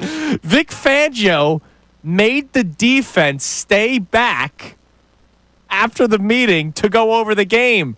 And he started yelling at them because 22 points in the second half to him was unacceptable. He said it should have ended 40-6. And he's right. Come on. Now, the thing is, he put in a bunch of the Scrabinis. Well, yeah. So that's sort of on him. You know, I mean, I think Come he on, was. man. I think he was. And did you see? I forget who it was that said, "Yeah," and he made that. They were showing the face. Said he made that. He made the same face. too. Yeah. Yeah. Like, come on, man. Yeah, I lighten up a little bit. You just won the Super Bowl, and you're doing film study afterward. Come on, He's man. focused, man. No, I don't want amazing. Vic Fangio, whether we think it's crazy or not. I want him to be the same exact guy he was for this entire season. I completely agree because none of these guys were the wussy boys that live down there in Miami. Right, exactly. I love it. I love that they Do you love think- him. do I you love think a that guy they like love Jalen him. Ramsey watched the Eagles and said, "Damn." He has to be saying, "Are you kidding me?" Like we talk about Son Reddick all the time, right? Reddick left Philadelphia, demanded out of Philadelphia. Do you think he watched the Eagles run and said, "Damn, I wish I was a part of it"? Do you think there are players on the Miami Dolphins defense that ignored or fought back whatever Vic Fangio had to say? Do they realize that they were wrong? I think There's levels to this. Well, I mean, they got to be freaking embarrassed that the best team in football, the best defense in football, listened to the same guy that they ran out of town. Yeah, it's amazing, isn't and it? celebrated that he was gone. Yeah, but they celebrate Mike McDaniel as like the second coming. My gosh, he's such a stinks. dork. All right. Did the Eagles start a trend with running backs? So I just read an article this morning from Cody Benjamin I know of Cody. CBS. Cody, good job. Top 5 best fits for running back Ashton Genty in the draft. We got draft content already. Okay, it's coming. Here are the 5 spots. Number 1 at 12, the Dallas Cowboys. Yeah, I think that's where he's going. You do? Yes. All right. We'll get through this. Number 2, the Broncos at 20. Number 3, the Chargers at 22. That one kind of makes sense. The Bengals are the number 4 at 17th overall. And he puts the Raiders with the 6th overall pick. Tell me the last time a top 10 running back has done anything for their team. Other than individual success. Bijan Robinson, obviously. Bijan Robinson's going to be a hell of a player. Individual success. Right. But when it comes to building a team, it's not what you do. Didn't work for the Giants with Saquon. That's not what you do. Didn't work for the Cowboys, who we just mentioned with Ezekiel Elliott. It doesn't work. Now, look, this guy. How about this? If a team spent a couple years in a rebuild, building their lines of scrimmage up, maybe. Then it might work. And that's why I said the Chargers kind of make sense. Absolutely. Right? You give Herbert help. They're a run-first offense. You got to help Herbert. Yeah, absolutely have to. Because he just loves giving it away, baby. Yeah. But, like, the Dallas Cowboys, what are you doing? Now, you already have your quarterback, you think. No, they do. Dak's their quarterback. Come on. I know. I'm telling you, the Dak stuff makes me laugh. He's not that bad. I don't think he's that bad. Seriously, he is. But he clams up every time in the playoffs. I don't know why the Bengals would go after him. The Bengals need a defense. No, the Bengals need a lot. Why are you drafting a running back? Bengals need a lot. First off, Chase Brown's actually a decent little player. Don't you think these people are all trying to outsmart themselves too with what the Eagles have done? Probably. Well, yeah, exactly. That's why I'm saying Saquon. And it's not just the Eagles. It's Derrick Henry and the Ravens. It's Josh Jacobs and the Packers. The three biggest impactful free agent running backs last year, veteran running backs, all helped their teams exponentially. Yeah, absolutely. And had great years. So this is a copycat type of thing. Trying to copy him. Some team is going to make a mistake. And look, he might be a good player. I also, he played in a conference where it's not like he was playing top talent. Dude, he's good. Oh, no, he's good. No, I know he is. He's like, throw that Boise State thing out the window. That dude is a monster. He's a beast. I don't know if the team that drafts him wins, but he's going to be good. I think individual. Bijan Robinson. The Falcons will have a fun running back for X amount of years, but they don't believe in building along the lines of scrimmage. And what does that do? What does that do for your running back? Yep, never pay off. But I agree with you, Connor. I'd rather see him out of the NFC East. Okay. I'd rather see him out of the NFC because I think him on the Chargers, where they already have gotten a better offensive line, and that is something that Jim Harbaugh's committed to. Oh boy, that could be a nice combo. It makes sense, but it'll never get there because some team is going to draft him. Well, maybe high. they go up. They could go up. Maybe they go up. Do you trade up for a first-round running back? I think that a Jim Harbaugh might. Remember, Harbaugh's wired different, dude. He's wired differently. He does things by his own. He's the smartest guy in the room all the time. Yeah. And by the way, he's had a ton of success. Yes. So he does things that he believes are right, and a lot of the time he's right. Could you imagine if he went 6th overall to the Raiders? That would be such a Raider thing to do. Oh, yeah. That screams a Raider move. Have it though. Pete Carroll. Yeah. Pete Carroll's the new coach, and Pete Carroll's committed Is Pete Carroll the quarterback? Pete Carroll's committed to coaching 3 or 4 years. Is he a quarterback's best friend, though? Depending on who you bring in, is he a quarterback's best friend? And also, too, is that where Aaron Rodgers is going to end up? I don't know.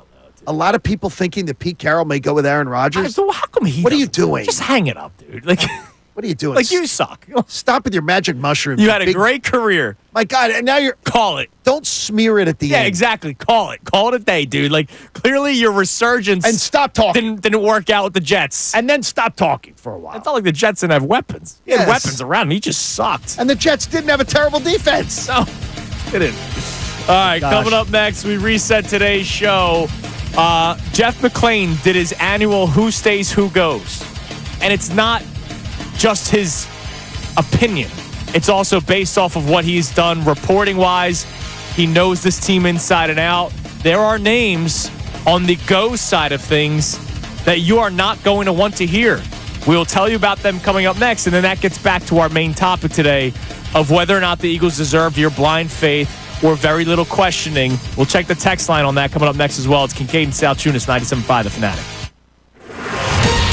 Fanatic Sports Update. More injury news for the Sixers. I'm Connor Thomas, and this update is brought to you by Natural Lawn of America. Get free seeding every year. Call 800-FREE-SEED now. The Sixers fell to the Nets over the weekend, dropping their record to 20-36 on the season, and they got some more injury news. A report from Shams over the weekend says that Joel Embiid is considering alternative options on his injured knee as his condition has not improved with current treatment. So it's going from bad to worse from the Sixers, and Keith Pompey joined our Kevin Cooney on Friday to talk about what the next step could be, shutting down guys like Joel Embiid and Paul George for the season. When you got these two guys doing this and they're playing through this type of stuff, and the only reason why they're playing is because you think they can make a deep postseason run, I think I got to shut it down. And I think that's probably what's going to happen after a while. We'll see what the organization chooses to do, something to keep an eye on. Tonight, they will play the Bulls at 7 p.m. You can hear that game live here on 97.5 The Fanatic. Flyers are off tonight. They'll play Pittsburgh tomorrow. Phillies played their first couple of spring training games over the weekend, and it's Combine week in the NFL. The workouts start on Thursday in Indy. We'll keep you updated on what the Birds could do. This update's also brought to you by True Green. Get a golf course quality lawn for less than you think. Sign up at TrueGreen.com. That's TrueGreen.com. True Green, the official lawn care treatment provider of the PGA Tour. I'm Connor Thomas for them, the 76ers and Flyers, 97.5 The Fanatic. Not only can you listen to The Fanatic, but you can also watch on 90.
Championship Monday morning here on Kincade Salciunas 97.5 The Fanatic. Championship Monday morning for the Birds, not for the Sixers.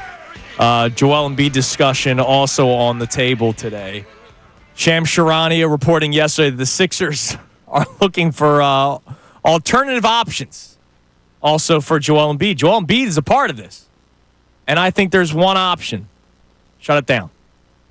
Shut it down for Joel Embiid. Shut it down for Paul George. We can talk about what's next later on, but right now, the here and now, shut it down. You want to revisit conversations down the road about what to do with Paul George moving forward, what to do with Joel Embiid moving forward? Absolutely. We're going to do it, especially when this season's over, especially when the decision is finally made. But right now, when I read a report that the Sixers and Joel Embiid are consulting doctors and considering alternative options on his injured knee, and that sides have hoped for progress in Embiid's body, but his efforts to play and current treatments, including injections, have not provided any improvement, then my answer is shut it down. Yeah, and I think the fan base should pretty much be on the same page with this one. Here's the thing. I have not seen a single response that is the opposite, right? To say, you know what? I want him to try it. Don't waste a year. How many times have we said don't waste the season? Yeah, right? this is not one of those times. This is not, no. But It's done. Joel already wasted all of our time this year. He already wasted our whole year. Joel made the decision for the whole franchise. But he got his gold medal. Got his gold medal. Got his gold medal. I hope it's great. I hope that helps you this morning. Hope that helps the half-empty building. Now, hope that helps everybody feel better. I'll about also say well, this. at least we'll have Joel's, which means nothing to this city. I'll also say this. Paul George has been no help either. Yeah. That's been a major disappointment. Like 100% Joel Embiid probably doesn't make this. Like, how much better are they, the 6th seed? I could see them. No, if he's himself, they're four. Yeah, they're middle. They could be 4. And Paul George is giving you like 8 points, 10 points. Well, you already did it with Tobias Harris for I guess. for By the 5 way, years. Tobias is enjoying his career rebirth. Yeah. Doing well. He was the performer of the day on NBA TV the other day. It's easy to get buckets when no one else on your team can score. And no, Cade Cunningham could all score. the kids talking about how what he's done to added to their team. Well, what leadership he's given them. And all that. Leadership has never been questioned. Leadership was never questioned here. He's enjoying himself. It's when he has an open three and he either doesn't take it or he clanks it in the playoffs. Let me see what he does in the playoffs with the Pistons because I've lived that story 5 years. We're going to have plenty of time to watch it. Yeah, because we won't be watching the we won't Sixers. be there because others made decisions for everybody. Our other topic today is about the blind faith discussion and whether or not the Eagles deserve your blind faith or very little questioning. This stems from the decision to promote Kevin Patullo. However, there's also the decisions that they have to make. And so Jeff McClain from the Philadelphia Inquirer, Inquirer.com, he does his annual Who Stays, Who Goes article. And he gives reasoning as to why he believes certain players will stay and why he believes certain players will go. I'll read you some of those coming up here. But the players that he has leaving the Eagles, not re-signing or they don't restructure a contract, they trade him, they release him. Like Darius Slay, he has gone. And Darius Slay is a guy that's still under contract, but there's obviously a lot of finger pointing toward him potentially being released. The other names, Kenneth Gainwell, Josh Sweat, Mekhi Becton, James Bradbury, Isaiah Rodgers. And again, the reason why I say Bradbury is because now you're losing 3 corners, Slay, Bradbury, Rodgers, and Zach Bond. All gone.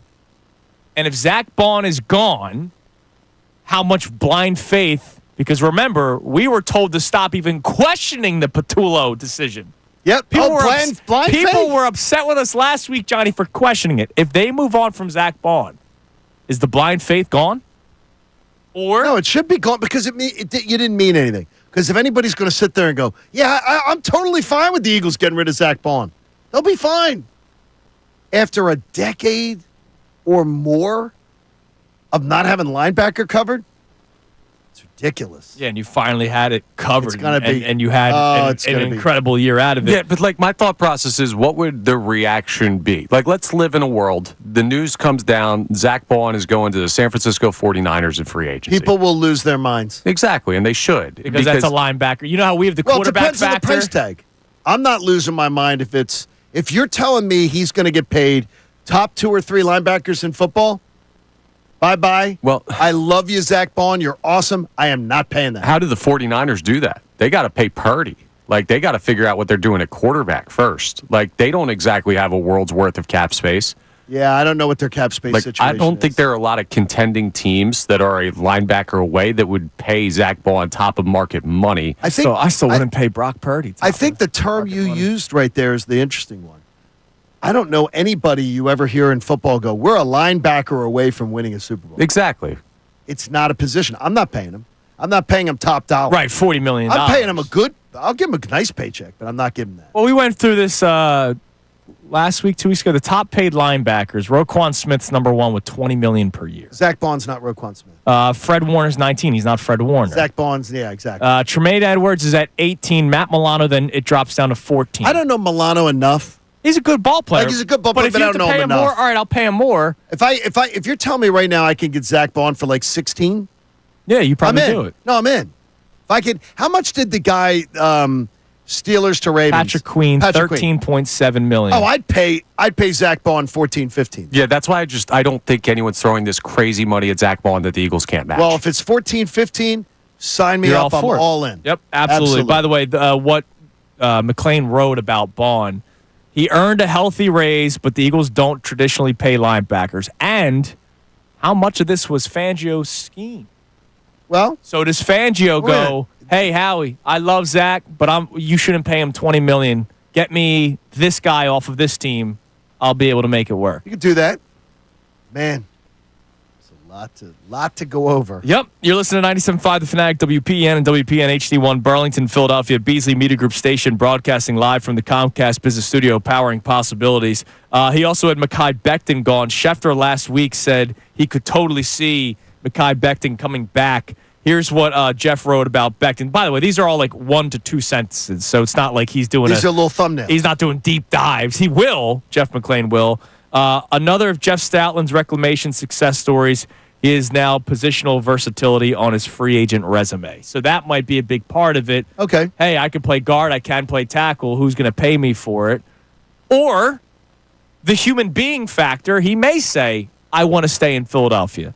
I saw how bad it was elsewhere. I see how great it is here. I want to stay here. But I'd find it hard to believe, but could happen. I'd find it really hard to believe. what? That he'd take like a significant pay cut to be here. Significant.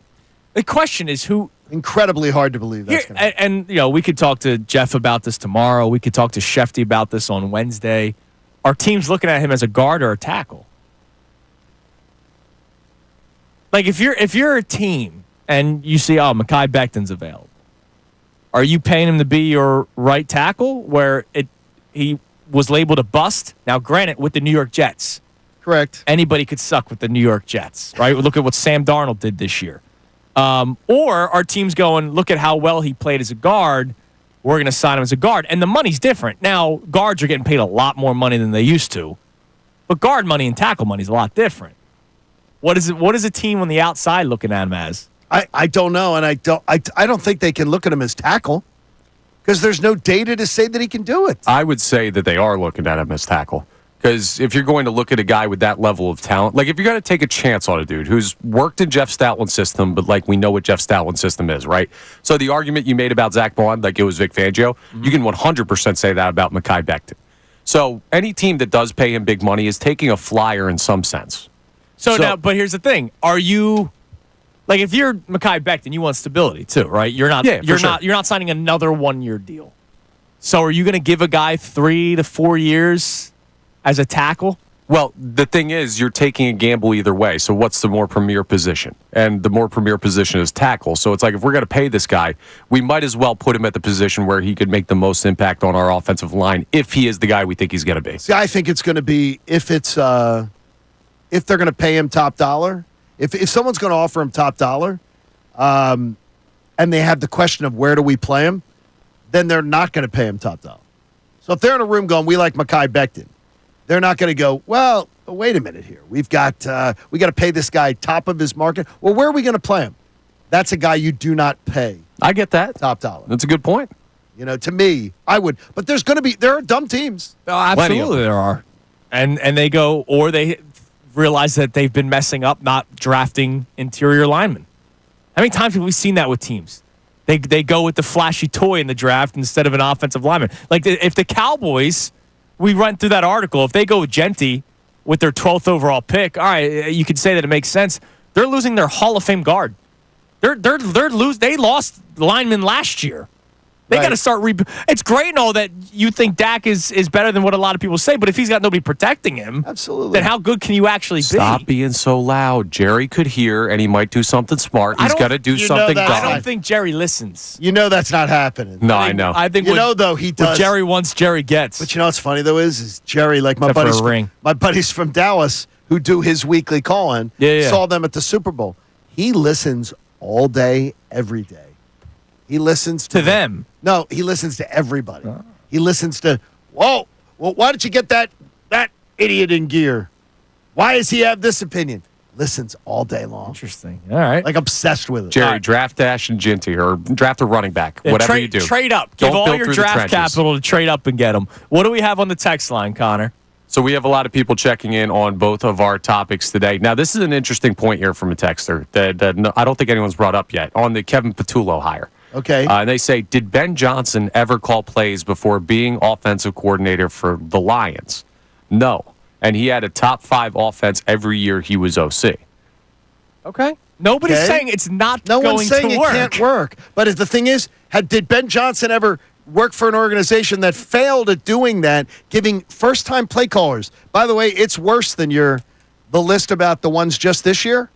It's been a disaster if you go back 7-8 years. Oh, I imagine. The first year is usually a really rocky ride. Yeah, the Ben Johnsons are the outliers. You want to in this do that? situation. You want to do that with a With the Super Bowl team. with a Super Bowl team? Well, Ben Johnson was with the Dolphins, and when they went to Mike McDaniel, that was when he took off for Detroit, so they had the opportunity there. Now, I know that's a head coaching position, That's which head would have been a coaching. big step, but as far as calling plays, Miami didn't exactly have like this world's greatest play caller, and he never got the look. So, like, I think the point of the texter is we No, have he's the got the look. No, he got the look in his first 5 years in the NFL. He came into the NFL in 2012. He did not become a play When did he- caller until 2022. So So, he- 10 so years. he's With 10 the years. Lions, yeah. Yeah, 18 is a big difference.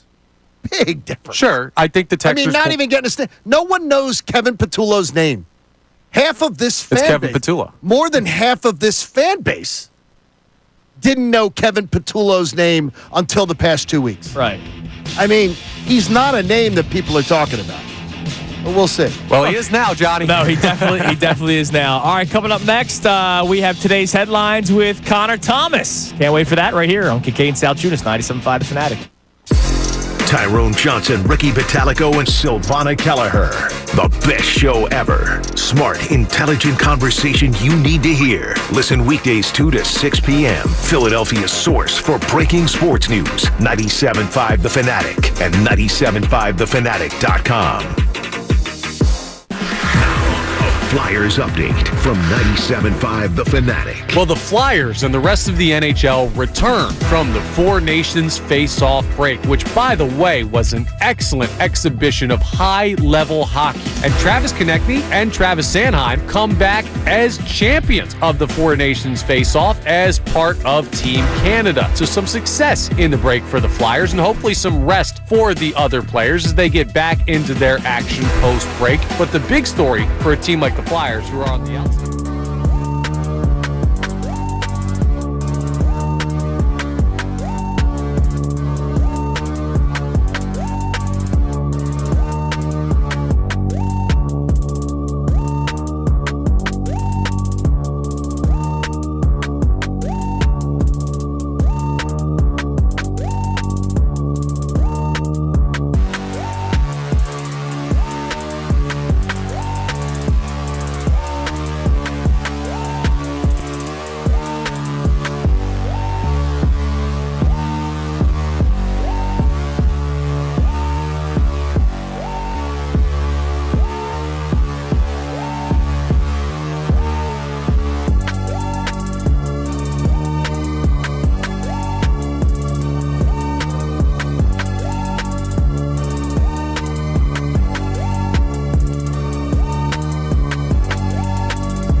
morning here on Kincade Salciunas 97.5 The Fanatic, presented to us by Pierce Phelps Bryant Heating and Air Conditioning Contractors. Visit nopebryant.com. Real quick, before we get to headlines, I just have a question.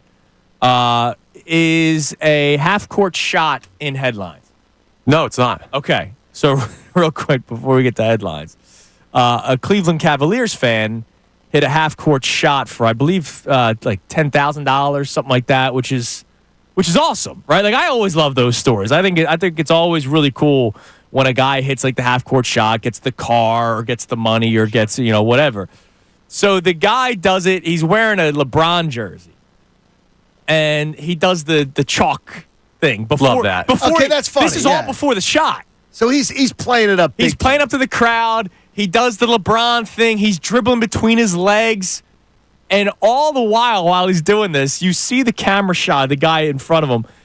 Behind him is Darius Garland, who I guess wasn't dressed for the game yesterday. He wasn't playing. By the way, it was for $10,000. And Darius Garland is caught on camera pointing at him and rolling his eyes and going, "Look at this guy." And then he drills the half-court shot and wins the $10,000. That's awesome. If I'm Darius Garland, I'm doing something. Because I'm caught on camera rolling my eyes at this guy, and then he drills the half-court shot. Double it, or make it like add, throw in an extra 5. Or I'll tickets to the next game courtside. No, dude, it was such an egregious eye roll. You saw the whites of his eyes. Yeah, but for every one of those goes in, there's like 100 fans that don't airball the hell out of that shot. Yeah, so give the guy. He made it. He won $10,000 already. I'm sure he's happy with his $10,000. Give him courtside seats. Like, do something, because if you're mocking the guy, exactly, he mocked the guy. You got it. Like, at that point, give him his the Bucknell game yesterday. Did you see that? No, not zoned in on Bucknell. Bucknell has a. Well, you should have yesterday. Bucknell has a $10,000 half-court shot. Okay. For student tuition. So some student out of the student section gets picked at random. Yeah. And then they have a celebrity take the half-court shot. Alex Rodriguez did it. Oh, I did see this. And A-Rod hit the half-court shot. It, yeah. With no warm-up. The insurance company does not allow a warm-up, so you get one shot at it. And Alex Rodriguez did the whole build-up, too. That's awesome. Got out there, hit it, $10,000. And I think A-Rod is also doubling it out of his own pocket to make it $20,000. That's nice. Hot take. I like A-Rod. I like A-Rod. I think he's a good analyst. I like him post-baseball career. You've talked to him on the air, right? Yeah. I've talked to him off the air and on the air. I really like him. Yeah. People don't like him around here. I like him. I don't. I like him. I like him. All right. Time now for today's headlines with Connor Thomas. Today's headlines with Connor Thomas. What do we got? CT18. Speaking of A-Rod, it's not specifically about A-Rod, but the organization he spent a lot of his career with. Now, we haven't talked about this on air yet. Seattle Mariners. Incorrect. And not the Texas Rangers either. The New York Yankees have made a change to their facial hair policy. Now, well-groomed beards will be allowed by their players. Welcome to the 21st century New York Yankees. Your guys' thoughts on that ending? Look, I don't understand why it took this long. I do know people that liked the rule. Really? Yes, I do know people that. What did they like about it? They thought it was a professional look, and it was something that they always did, and blah, blah, blah. And it applies, by the way, buddy of mine, Justin Shackle, works for the Yankees, one of their the great Ricky Ricardo. Yeah. It applies to them, too. Right, it's not just the player. Everybody. It applies to you. Now, I think it's dumb. I'm glad they got rid of it. I feel bad for Devin Williams, who just shaved. He had the iconic beard, and then he shaved it, and now they said, you know what? Let's bring it back. Yeah, but he should be able to grow that back in what? 2 months? 3 months? I don't know. Some people are follically challenged. I mean, I think there are some, and I love young Brandon Marsh. He's not that young anymore. Awesome, watched him in high school play. I think that at points people can look ridiculous too. Yeah. That I think that there should be representing a brand. You're I think a you can look baseball ridiculous. player. You can look ridiculous if you want. If you hit the baseball, you're representing the brand. Now, did you hear? How many players look like that in Major League Baseball? Brandon Marsh. Charlie Blackmon retired, so he's out. Exactly. There's another Jason dude with Worth crazy is a beard. World Series champion. Yeah. Jason Worth wasn't as bad. Was not as bad No. No, it was Please stop. It was bad. He started looking like Backroads Jesus. Yeah, it was pretty bad. Speaking of Jesus. Yes, we like Jesus here. Big fan. Big fan, Jesus. I never heard of this quote until the rule was taken away. Did you know the George Steinbrenner quote? No. So Lou Piniella, he asked George Steinbrenner, can we get rid of this rule? He said, Jesus had a long hair and long beard. And Steinbrenner said, all right, you see that pond over there? If you can walk across it, then I'll get rid of the rule. That's a great line. That is a great line. Are you trying to tell me Jesus Christ can't hit a curveball? That's a great line. What else we got? Connor, that's why I never played baseball past Little League. Unbelievable. Back in Jerusalem, he was honestly, the book was out on Jesus. His splits, man. It was bad. Big Carpenter, really that bad. guy. Yeah. So, did you guys catch any Phillies baseball this weekend? Because we have a new scorebook. So, I flipped it RIP on. the Pirates-Phillies poop game scoreboard. Yes. Which is a loss for a lot of fans out there. But just did you check out Phillies baseball while it was on the TV on Sunday? Yeah, I mean, I just put it on. I wasn't locked in. It was just to kind of hear the sounds. It was good to hear Tom McCarthy again. It was good to hear Ruben always Amaro nice. Jr. back again. And plus, I'll be there in 21 days. So, like, it was nice to see sunny Clearwater from my cold house. So I'm excited for that. I was able to close my eyes and envision the warm weather that is upon me. But look, I'm excited for the season. It's just the offseason was boring, right? Like, it wasn't like a fun offseason. Everybody's going to get geared up once the games start. It's just been kind of a long offseason. But the beauty is the Eagles took us till the first week of February, which was great. Yeah, I'm just not going to buy in. I was out. I was at the Flyers Carnival doing a broadcast yesterday. I would love to have just heard. It's going to be nothing but background noise. Yeah. In the spring ambient training. sound of baseball Absolutely. is one of the beautiful things. I just don't buy a lot. You asked me this on our post-show headlines that we do on our YouTube feed. You asked me how much do I buy into like spring training performances. I got Rob Thompson telling me that Taijuan Walker looks, like he's back in his prime. Like I gotta see that in a real game before I start. No, you won't, because he won't make the roster. But yeah, they're trying to trade him. By the way, Yes. do you know the Marlins? Did you see this Marlins story last week? Speaking of Taijuan Walker, no. the Marlins are so far under, not the cap, yeah. but whatever. Let's see. The There's Miami a Marlins. floor. There's a salary They floor. have to hit a payroll of $105 million to avoid a potential grievance from the MLB Players Association. They're at $79.8 million, so they need to pick up almost $30 million more. Perfect guy for you. I heard Taijuan Walker's looking great in spring training. See, that's what they're doing. Could work.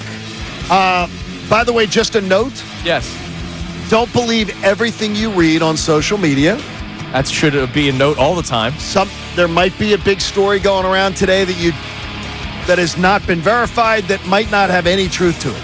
So just be very careful on social media today. You might be getting punked. Okay?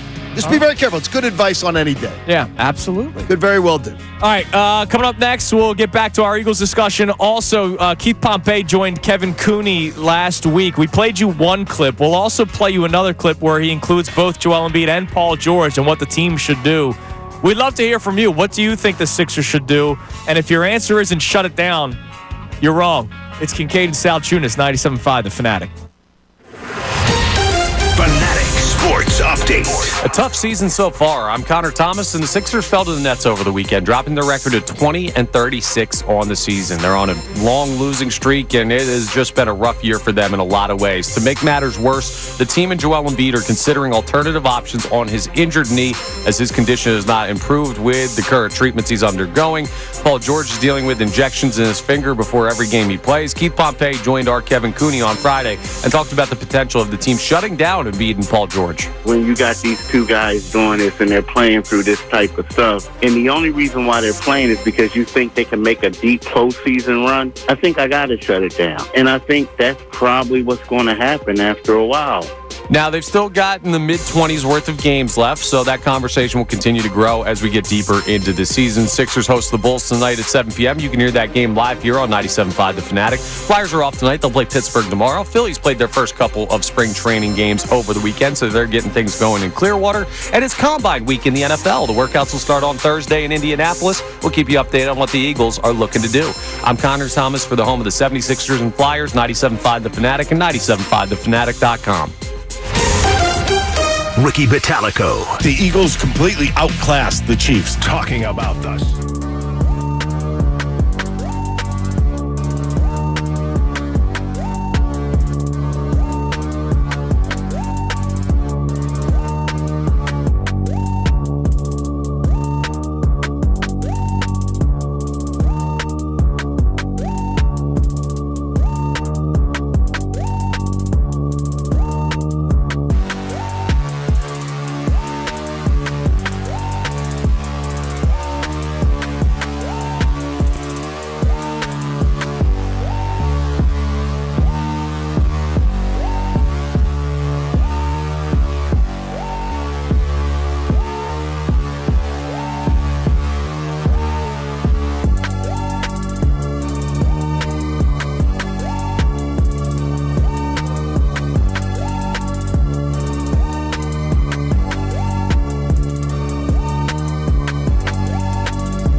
on Kincade and Salciunas, 97.5 The Fanatic. An hour from now at 9:25, we'll be joined by our man Keith Pompey, who covers the Sixers for the Philadelphia Inquirer, Inquirer.com, to talk about what the Sixers should do. Now, he joined Kevin Cooney this past Friday, this being before the Shams Charania report that comes out that the Sixers are going to try to do alternative options for Joel Embiid, and Embiid is involved in these alternative options. Alternative options. There's one option. Surgery. Shut it down. There's one. I had one of our fine listeners, good guy, Vinny Domenko. What up, Vinny? Vinny says, that Embiid has 2 or 3 productive years left. I said, Vinny, why do you assume he has 2 to 3 productive years left? What in the world are you basing that on? Yeah, you could say there's a chance that he's good for chance. 50 to 60 regular season games, and then, you have him rested for the playoffs, but you can't say, with certainty that he's got 2 to 3 years left. No, but and I'm not trying to, punk Vinny on that. I'm just saying that's the most optimistic thing I've ever heard. Yeah, look, if you're basing it just off of age, like he's 30, all right, yeah. Yeah, but he's not. But he's 30 with degenerative knee issues and back issues and foot issues. I heard a new endorsement for Life Alert coming. I've fallen and I can't get up. I mean, seriously. Well, no, he gets up. He falls. He falls again. He falls a lot. Again, and does again. I mean, he looked horrible against the Celtics. It was incredibly bad. I was sad watching it. He just kept going down, and more so than normal. I know a lot of people were watching the hockey game that night. The smart people were watching the hockey. Yeah, I'm not trying. I wish you had joined us. I never said that I was a smart guy. I wish you had joined us. I'm watching that game, and I'm sad. I'm watching this, brittled old man. Yeah, it felt like the series against the Knicks where he was just hobbling up and down the court. Yeah, but at least he was effective still. I got you. He dropped 35 in a game in that series. But dude, he was laboring to do that. Dude, you're a glutton for punishment. And the thing is, I love it about you, but I hate it about you. Thank you. Well, I wasn't sitting there watching saying it's going to go well. No. You're not. No, you are not one of those people. No, I torture myself. But you torture yourself with it, and in a way I respect it, and in a way I hate it for you that you do that to yourself. Yeah. People that have been wishing a different ending to this Embiid story, that you thought that something better was coming along, I feel bad for you because you got rope-a-doped into the biggest con that has maybe ever been perpetrated on this fan base. Maybe the biggest con ever. And you're talking just the Sixers, or the whole thing. The whole What's thing has the just con? been the con is that he was going to be. The answer has been there for a few years. That he's not going to be well. He was not going to be doing those things, and more importantly, he's not the guy to do all the things that is required to get him ready to be at his best. Never has been. He's done it for times. I wouldn't. He's done it for times. He's shown you glimpses of time when he's done it. Which is why you didn't get conned. How about that? Well, that is because you're buying into somebody who you're buying into. You're giving the assumption of goodwill to somebody who hasn't really earned it. He's earned it talent-wise. No, talent-wise, he's got. Nobody ever doubts that. If you doubted the talent, you're a dope. Right, but that's why it's not a con. Yeah, because he won an MVP. The amount of Sixers that have ever won that trophy, and the other people that have won it in the time he's been in the league, that's an accomplishment that can't make it a con. I'm just going to tell you, you know what the greats do? The greats do everything they can to be great. That's why they're great. Some. Joel Embiid has not done that. No. We had one in this town who did not. In Allen Iverson. He did not do everything in his power to be an all-time great. And he just tried to make it by on that. Unfortunately, this Sixers organization has now had 2 of them. Yeah. Yeah, but the thing is, you can't just blanket the greats do what it takes to be great. All due respect to your guy, because I know Shaq's your guy. Well, exactly. But Shaq's work ethic was non-existent at points in his career. He's got 3 Finals MVPs, MVP. Exactly. He's got. And he himself has said if he worked harder, he'd even have even more. And I said, but the accomplishment list is not comparable. I got you, but there are some great players that don't go about it the same way. There are some. Embiid also never had Kobe. There are some that could do more. That absolutely. What do you could mean? do Embiid had Ben Simmons. That could do more. He's the next LeBron. Yeah, that's right. By the way, did you see the report that they did? They put a little rod in the waters. No, they did. They did. And of course, he went to play with James Harden in the Clippers. By the way, I was right about James Harden. By the way, too, you are as James. Never have gotten rid of him. James Harden, and here's where it stands. And one of our listeners brought it up to me the other day. Look at the Clippers' record with James Harden, being the guy who's carrying the mail, the number one guy, the guy that everything is relying on. And he said James Harden was sort of not respected enough for what he did here. I got crushed for it. You said it. No, you said it. Never gotten rid of him. You never. No, he never moved off No, that. I know he did, but he internationally ran a Daryl Morey as a liar tour. And he No, also- it should never have gotten to that point. It should not have gotten to that point. They should have. But Whoa. He forced part of their hand I as was well. terrified of giving him the max contract, right? I was terrified of it. But at least I knew he was going to play. Paul George doesn't play. I know this is now different years. If James Harden still, to this day, is the greatest point guard that Joel Embiid has ever played with. Yeah, but No hang question. on. Here's the thing. Here's the thing in all of this that takes it outside of Joel Embiid or Paul George or any They constantly individual make player. bad decisions. No. James Harden was hurt here. Like He was. this organization, I'm telling you, is cursed. Because every guy they pick doesn't work out, or every guy that they trade for or sign gets hurt in some way, or their best player is always banged up in these weird ways that can never seem to be recovered from. Like, so much of it is on the organization, and so much of it is not. And it's so hard to break down. I was told, and I know that they've talked. I've talked to people around the NBA who cover it, and have said to me, no organization's medical staff has more to say about the lineup on any given night and about the plan on any given night than the Sixers. Yet The ramp up. that was the biggest lie ever told. Remember the ramp up plan? bull crap that we found out was bull crap? I'm tired of being lied to about it. Yeah, if you're just tuning in and wondering why we're getting the Sixers, yesterday around 6:30 on Sunday evening, Shams Charania reporting that the Sixers and Joel Embiid are consulting doctors and considering alternative options on his injured knee. The sides have hoped for progress in Embiid's body, but his efforts to play and current treatments, including injections, have not provided any improvement. By the way, Paul George also getting daily injections. So when I say shut it down, I'm not just saying Embiid.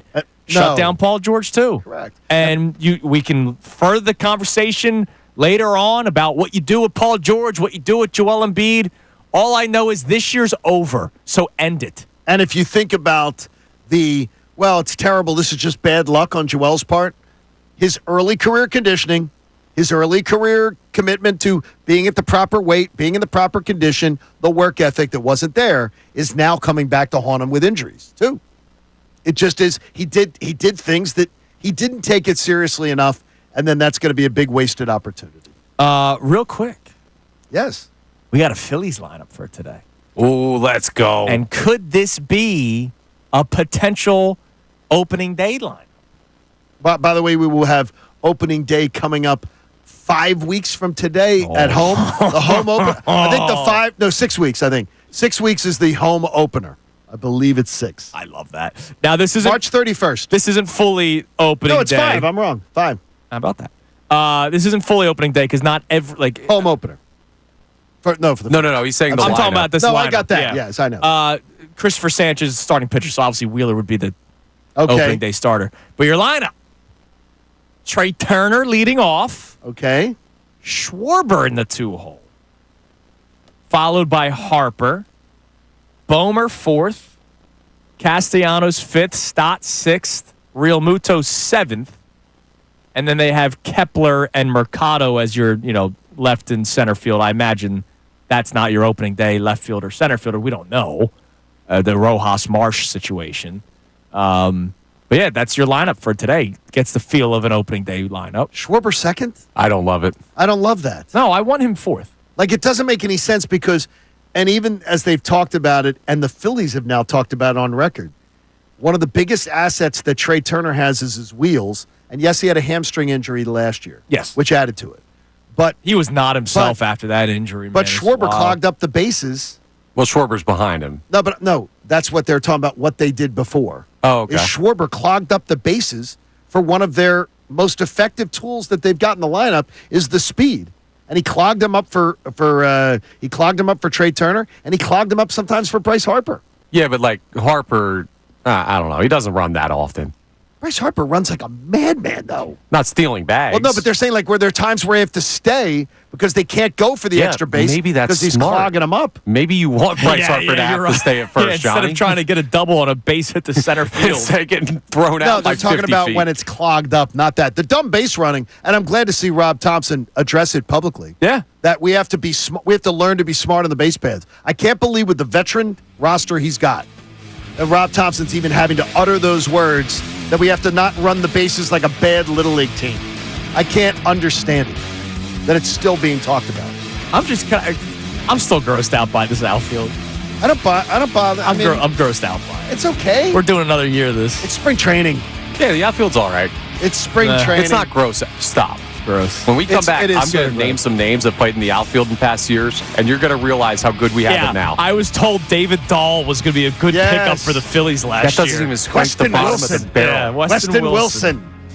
I feel bad for him. He got banged up. All right, coming up next, we also hear from you. He's a pulled oblique. Yeah. We got guys playing in this town with torn pecs.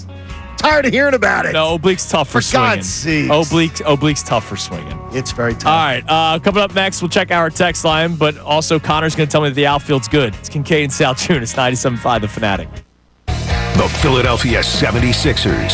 Sixers win. Play that song. The Philadelphia Flyers. Rebounded front. Backhand shot. They score.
875 The Fanatic. Hope you're having a safe drive into work, everybody. I haven't said that in a while. Yeah, but there's been lots of accidents, too, because of it. Our man Keith Pompey is going to be joining us coming up at 9:25. Oh, he's had nothing to write about. No, nothing at all.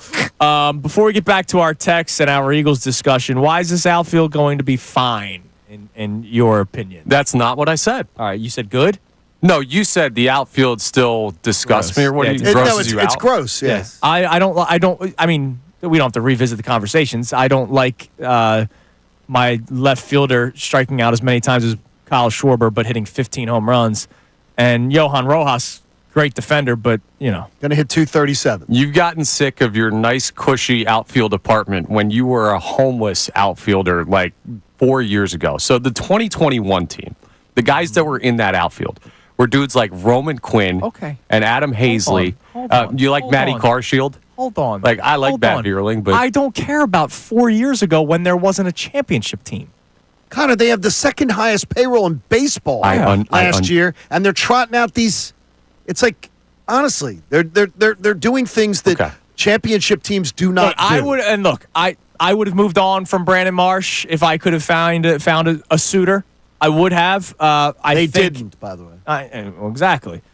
I think because teams don't want them. I think there are limitations with your left and center fielders, and you're going to go into another year where they're platooning. And I know platooning has worked in baseball. I'm not anti at multiple spots in the outfield. Well, I haven't known where it's worked like that. And I'm not anti-platoon. Not for championship clubs. I just like to platoon when they're actually like good. I totally get that. But like the outfield grosses me out is you can't take it that far. This is a solid MLB outfield. Now, is it to the level of the rest of the roster? No. Is it a championship one? We'll see over the course of the season. How about Connor? Do the Dodgers, do the Mets, do the Braves, is there anybody else that we really consider to be Phillies caliber in the National League? No, I would say those. Dodgers, Mets, Braves, Padres, do their outfields. Yeah, and tell me that it is okay. It also doesn't have to be that's outfield. Not the argument. Give me. No, but it should be because you want to win a championship. Give me the spots in those lineups where it's like 2 out of 9, right? That's almost 33% of your lineup. I'm not going to say they're walking outs, but like I don't. If it's a big spot and Brandon Marsh is up to bat or Johan Rojas is up to bat, I'm not feeling all that great. That's totally fine. That's not the argument. And I saw that 2 years ago, last year, and I got to see it again. That's not the argument I'm making. And like this is not. All I'm saying is you saying this outfield grosses you out after they had guys like Scott Kingery playing center field or Mickey Moniak but it's playing different center field. expectations now. I know, and that's not the argument I'm making. But the outfield grossing you out is too far. This is a solid out. You have a guy in left field who has a 35-plus home run season in Major League Baseball. None of those guys on that team were ever going to do that. You have a guy in center field that's a plus defensive outfielder, and he's a better bat than 90% of the outfielders on like previous Phillies teams. And you have a guy in right field that was your best player for. I don't care about the previous Phillies teams. Who cares? Where you got the second highest payroll in baseball last year, and you pooped yourself in the playoffs. You're making an argument that I'm not making. If you want the outfield to be better, I understand. If you're looking at these names and saying this grosses me out, you're forgetting. Then you look at a championship. Here's the deal: it's great and all that Kepler hit 35 home runs in 2019. Seriously, Connor, that was 6 years ago. You're totally missing the. You saying it grosses you out? Yes, it does. Me out. Connor, I think a lot of Phillies fans are grossed out by the potential of going into another year of having to hear about the stupid daycare, having to hear about the potential of all these guys, hearing about platoons in 2 positions in the outfield. That's unheard of. That's unheard of for teams that win championships. You have one of the best infields in baseball, all things considered. No, you got a butcher at short. You have a mediocre third baseman at fielding the position. A butcher at the shortstop position. And Gold Glovers on the other side. You have one of the hopefully everybody hits it to the right this year. You have undeniably one of the better infields in baseball. Top 5 easily, if not higher. You have arguably the best pitching rotation. You mean? In everything. Not defensively. Overall, I hear what you're saying, Connor. You have a top 5 infield in the sport. You have a top 1 probably pitching staff in the sport. I'll say top 3 to be conservative. You have a good bullpen. You have listen. Has the bullpen taken a step back from last year? Probably, yeah. But like, if we're looking at an average outfield, there's some parts of every team that's not the Dodgers where you look at them and say they're average. And the Phillies happens to be the outfield, but it shouldn't gross you out. Could it be improved? Absolutely. Grosses me out. Grosses me out. I have a third baseman that I don't hits want to go into 15 another home year runs. of this. I have another year of this. Well, we're hoping potential, and we're going to mix and match, and we're going to do the championship clubs don't platoon 2 outfield spots like this team has. And if they did it with talent. Yeah, they're not platooning 2 outfield spots this year, though. It's going to be Kepler left field every day, Castellanos right field every day, Johan Rojas and Brandon Marsh rotating in center. You think Kepler's getting every day? That's not how they've put it out there. I was told Austin Hayes was going to be every day. Yeah, I mean, that's not on the team anymore. That quickly. I know. Oh, so you could go back years, but I can't. No, but it's I'm not going how back 1 year ago when they had championship Austin Hayes is ancient championship expectations. Yes. You're giving me Max Kepler 6 years ago, 2019. I'm saying the outfield is not bad. They're not. I'm telling you, married yet. this fan base could not have told you who Max. The majority of people in the fan base couldn't have told you who Max Kepler was or who he played for last year, till the Phillies got him. It's not a solution to a. Hopefully, he ends up having a really good. Yeah, you year. hope that he's got a career resurgence. That would be great. There. Possible, just like the Patullo thing. Not saying it's not going to happen. I just have my concerns that this is the outfield. Right. That Having your concerns is fair. Yeah, and I don't think they improved much. But again, 95 wins last year, so they're going to be a good baseball team. Yeah, you can get. They're going to be in the playoffs. You can get a lot of empty calories. The 95 wins. If that keeps you warm at night after what this team crapped out on, second highest payroll in baseball. 95 wins tells me they're a went playoff out with a whimper. team. I need them to be hot come playoff time. I saw them play 3 months of mediocre baseball and just said over and over again, I was scared, I was worried, I was concerned. Well, let's hope and that that's true. not the case Hopefully this year, not Johnny. this year. Let's go to Cousin Ryan. Wants to chime in on the Phils here. What's up, Ryan? How you doing, boys? Good morning. Ryan. What's up, man? Look, Connor, you're a good dude and everything, but I want you to go to the chalkboard and write, I'm wrong, John is right 1,000 times. That doesn't happen I often, don't lie by the to way. the people, Ryan. That doesn't happen. Listen, the Philadelphia fans are tired of being sold a bag of good or magical beans. We were told last year that Dave Dombrowski solved the problem, and he didn't. He didn't do it again this year, and we're tired of platooning in the outfield. We're tired of Trey Turner booting balls that should be caught by a third grader, and Alec Boehm needs to get his bat out of the weeds and hit some home runs. Yeah, I mean, well, that's not happening. Good job, Cuz. Thanks for the call. He's out fighting fires for that man's fighting fires for a living. Damn Connor. right, you're going to disagree with the fireman? Absolutely, He's going into wrong. burning buildings to save like damsels in distress. Okay, I don't know what that has to do And with we're outfield. sitting here on a microphone. Thank you for your service. Look, Alec Boehm might reach 20 bombs one day, but he's not going to all of a sudden become like the 30 home run third baseman. The fact they rolled this thing back just. Well, they rolled back a 95 win team. With major flaws that were already shown to them in 22 and 23 that weren't fixed in 24, and they weren't fixed for 25. The same flaws. It's the same storyline. And if they don't make changes, it's going to be the same storyline again. They got Max Kepler. That was a change. Well, no, yeah, that's great. Man. That was the difference maker. All right, we'll continue. Don't forget, Keith Pompey joining us coming up at 9:25. Coming up next, we'll reset the show. If you hear that Zach Bond does not re-sign with the Eagles and signs elsewhere, oh boy, how are we reacting? Because we were told to have faith in the Eagles with the Kevin Patullo promotion to OC. Sure. Because the Eagles did it. The Eagles just won a Super Bowl. Put your faith in the Eagles. If they decide to move on from some of the top players, or not move on, not re-sign, because maybe they got outpriced, which I understand it, but if they're gone, are we still saying the same, oh, don't worry, believe whatever the Eagles do? Blind faith has been our topic today. We'll discuss it more coming up next. It's Kincade Salciunas, 97.5 The Fanatic.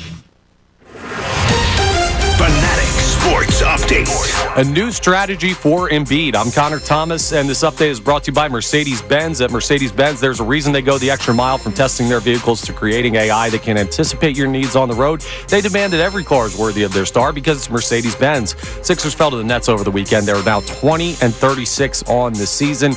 And it doesn't end there, folks. To make matters worse, the team and Joel Embiid are now considering alternative options and different strategies on his injured knee as his condition has not improved with current treatments. Could that be surgery? Possibly. Keith Pompey joined our Kevin Cooney on Friday and talked about the potential of the team shutting down Embiid and Paul George, who's been dealing with a finger issue. Here's what he had to say. When you got these two guys doing this and they're playing through this type of stuff, and the only reason why they're playing is because you think they can make a deep postseason run, I think I got to shut it down. And I think that's probably what's going to happen after a while. We're going to talk to Keith Pompey coming up at 9:25 for a little bit more of an update now that this Embiid news has come out. Sixers play the Bulls tonight at 7. You can hear that game live here on The Fanatic. Flyers are off. They'll play Pittsburgh tomorrow. And it's Combine Week in the NFL. The workouts will start on Thursday. This update is also brought to you by Moyer Indoor Outdoor Services. Follow Andrew Salciunas' lead and get a jump on a lush green lawn this spring right now. Go to eMoyer.com for free estimates. I'm Connor Thomas for the home of the 76ers and Flyers, 97.5 The Fanatic. Bill Colarulo. Once again, Jalen Hurts.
next for the Philadelphia 76ers and their alternative options with Joel Embiid.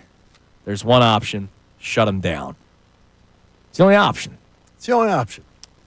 But, you know. It is. It's done. They're going to try. It's done. You're listening to 97.5 The Fanatic, WPN and WPN HD1 Burlington, Philadelphia, Beasley Media Group station, broadcasting live from the Comcast Business Studio, powering possibilities. Check our text line here momentarily. Our topic, do the Eagles deserve your blind faith or very little questioning? That is never how I go about my life. It's not how John goes about his life. But I know it's how a lot of Eagles fans go about their lives, which is why as soon as Kevin Patullo was announced as the OC, a lot of people were like, yeah, this is great. And they saw the Lane Johnson tweet. And let's play A.J. Brown again, Connor. Here was A.J. Brown the other day on the Insider show on the NFL Network talking about Patullo. For our fans, they need to understand everything has to change. I know we just won, but it has to change. We have to get better, and we have to do things different. But I truly feel like it's a great hire. He already has been involved in almost everything. Him, Kellen, and Nick basically called the plays already. So it's a great hire, and he's already familiar with us. We have a great relationship, and he knows what we need to work on because he's been there, and he's been there for a while. And like I said, he's already been a part of all the situations and the conversations and everything. So I think it's a great hire. And look, people hear that, and they gobble it up, right? They do, yes, exactly. Oh, Patullo's been in the room, blah, blah, blah. He's there. Yeah. I heard the same thing about Brian Johnson, but okay, you don't want to compare the two, and you just think this guy's the right guy, he's Nick's guy. That's awesome. I'm glad that you have that kind of confidence and faith, and it's amazing. I don't. I don't either. I will wait to why see how it plays out before I give you my determination on whether or not Patullo was a good OC or not. It's and two, it's the idea is this. If either one of the previous times that they had gone about it, I would have said was the way it was, I would have said, okay, I'll give it a shot. I'll give it a shot. Yeah. They both failed miserably. Car wrecks on the side of the road. And you're talking about Mike Groh and Brian Johnson. Terrible. Guys that didn't have NFL And play calling experience did not beforehand. Work. It did not work.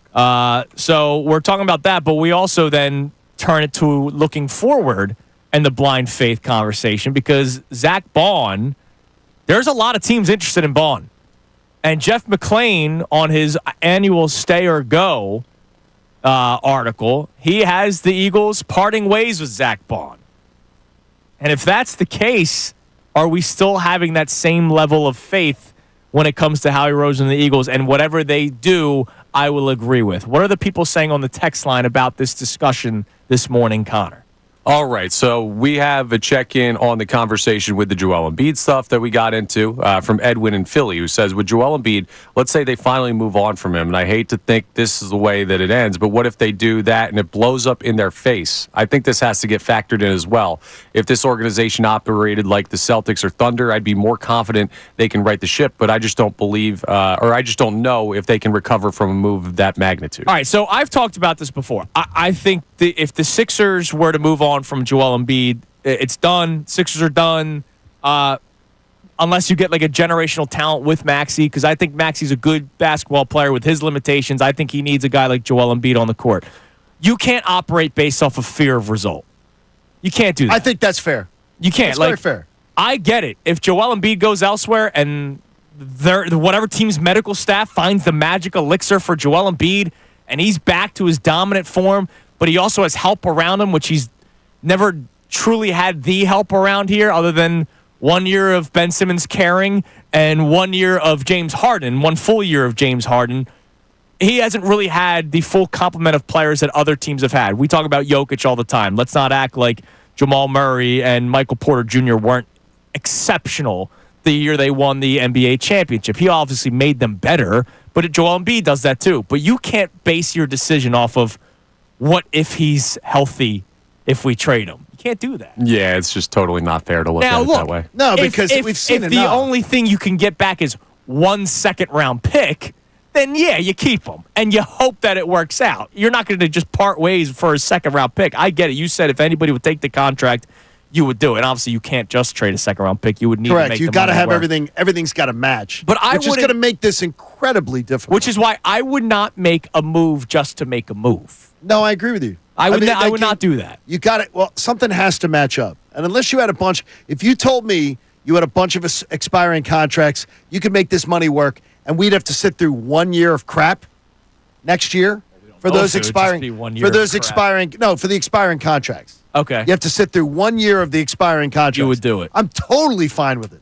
Sign me up. But rarely do things work out I that wouldn't much. do that just because it's literally giving up for a year. Because you know it's not. I know. You know it's time. Andrew, that girl, go back to high school or college. She's not that into you. She's cheating on you. I'm married with her. She's cheating on you, and you is that are, why she was in Denver? Yeah, My God. it's not.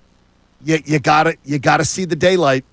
And guess what? As Betty Kincade would have told you if she was alive, there's another bus coming in 10 minutes, and you can get on it, and hopefully you can fix this thing. Well, there's no Joel Embiid bus coming in 10 minutes. Well, you don't have any idea of that. I do know that the Sixers are not getting another Joel Embiid. Like, I know that. Yeah. Okay. Are you getting a different player that No, may but work you out? may get Sure, you may get one that actually, from the time they arrive, conducts themselves as a professional, works their asses off to be better, stays in great physical condition because they know that they're being paid millions of dollars to do it. So very well, you may get a different player, but you may get a player that actually has a emotional maturity to earn his paycheck from the day he arrives here in Philadelphia. Johnny, Brendan Gunn has emotional maturity. Joel Embiid is a top 3 talented player in the history of this organization. Like, those dudes don't just roll around. And I'm not making the argument that this guy's going to win. You can find great players. And by the way, teams win every year in the NBA doing things very differently. Finding ways to win. I'm not debating that. I'm just saying that there will be another one in 10 minutes thing doesn't really apply to Joel Embiid. Well, by the way, I just did the NBA draft lottery simulator while you guys were having that discussion. What do we get? Second Hell overall yeah. pick. That's perfect. So it wouldn't be Cooper you want Flag, one. but you're still getting You it. want one. You want it to be one. Well, you got the You're not getting one. Here's the thing. You got the guards. Why do you say that, though? You got the guards from Atlanta got one last year, and they Does were Adam Silver still have a pulse? Connor. Last year, the team with the worst chance to get number one got number one. Number one. So you're saying if they're the 5th worst. By the way, they can't get worse than 5th. They're not going to be any better than the 5th. They're not dropping behind. There's too many games, and they only have 26 left. I don't think they're dropping behind anybody in the bottom 4 right now. I don't think they're going to be able to lose enough and have them win enough. Yeah, they're not. They're not. Because the Sixers are going to stumble into wins even if they shut Embiid down. So you're going to be 5th. Last year, the team with the worst odds to get the 1 pick got the 1 pick. So if you're the 5th, you got a real shot. You got a chance. Absolutely have a shot. Got a chance, Connor. Come on, man. Never say never. I'll say never. What else? You got an exponentially better chance. What else we got on the text line? All right, let's check in on this one. Also on that, or actually on the blind faith conversation. I want to get into this because Jacob from Clearwater says, I think it's blind faith because Howie hit on nearly every rookie the last 2 seasons and won the Super Bowl. If we didn't win it, I do not think this level of blind faith discussion is happening, but I think he's earned it at this point. Okay, so Zach Bond, the decision on Zach Bond. Because of what Howie's done in the draft, you go, you're okay with it? If Zach Bond leaves, you say, I'm fine. Howie will find me a linebacker? Is that what he said? I'm trying to interpret what he said. I think people in the Zach Bond camp, I'm going to speak for all of them, even though I'm one man, and people can let me know if this is not the proper expectation. But I think there's just this assumption that he's here. Like that Howie Roseman is going to make the clear right decision that the whole fan base has agreed upon since, week 10? That he's got to get signed. And remember, John, throughout the season, when we would bring up Zach Bond extension, sign him now, do it. Every time you're like, well, it sounds like that they are going to do that. It sounds like he's the guy they don't want to walk out. And what did I say to you guys? There's a reason why he hasn't signed yet. Because he kept on raising that money and he wanted up to see. And up and up and up. And then he wins All-Pro. Then he wins Super Bowl. And at some point, maybe he could reach a certain dollar amount where the Eagles say, hey, we can't do it. And I would tell you that no one in the Eagles press corps is any more connected than our man Jeff McClain. Nobody has better credentials at knowing enough, figuring it out. And Jeff McClain believes he's gone. Yeah. Yeah, but so he knows better than every texter. He knows better than every one of us. He knows better, and he is saying, I'm reading the tea leaves. I think he walks. Yeah, but he's still taking an educated guess. Like I under, yeah, right, but he could, yeah, but right, the thing is, wrong. we're not taking an educated guess. We're taking an educated guess, just a less educated from a different far point of less. view. We're taking a grade school. Some of us take high school. He's taking a doctorate level Eagles course. I got you. But Jeff McClain, all due respect, he does amazing work. Look, he is not the GM of the Eagles. He could be wrong. You're right. He could be wrong. He could be wrong. But this goes back again to the question: if they Like, you're saying everybody's assuming that Bond's back. Absolutely. We're trying to say don't assume. Don't assume. And if he's not back, are we still, whatever the Eagles decide is correct? And I think if the alert comes out that Zach Bond has signed with, name a team, not the Eagles, the San Francisco 49ers, right? This city will lose its mind. We would lose our minds. This city's going to lose its mind. And I'm going to tell you is that, again, I absolutely have been extremely confident that Bond would be back. When Jeff McClain says, I think he's going, Jeff McClain knows a hell of a lot more than I do. And I think I know a good amount. Jeff McClain knows a hell of a lot. About a lot of things. He has a lot to say. I'm telling you that. All right, coming up next. You emailed me something. He changed his tactic. He usually texts me topic ideas. All of a sudden, he sends me an email. New year, new John? About the Phillies and Eagles in comparison. I wonder if it leads to fireworks between John and Connor. I always look forward to these segments. That's when I get to sit back and just relax and take a segment off. It's Kincade and Salciunas. Don't forget Keith Pompey on the decision what the Sixers should do with Joel Embiid. He'll join us coming up at 9:25 here on 97.5 The Fanatic. Tyrone Johnson. Nick Sirianni clearly had to.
dumpster in a bag. You can get yours today at Home Depot and Lowe's. You need details? Go to Bagster.com. All right, if there's any team in town in terms of pedigree that you want the other teams to try to replicate, obviously the Eagles are number one.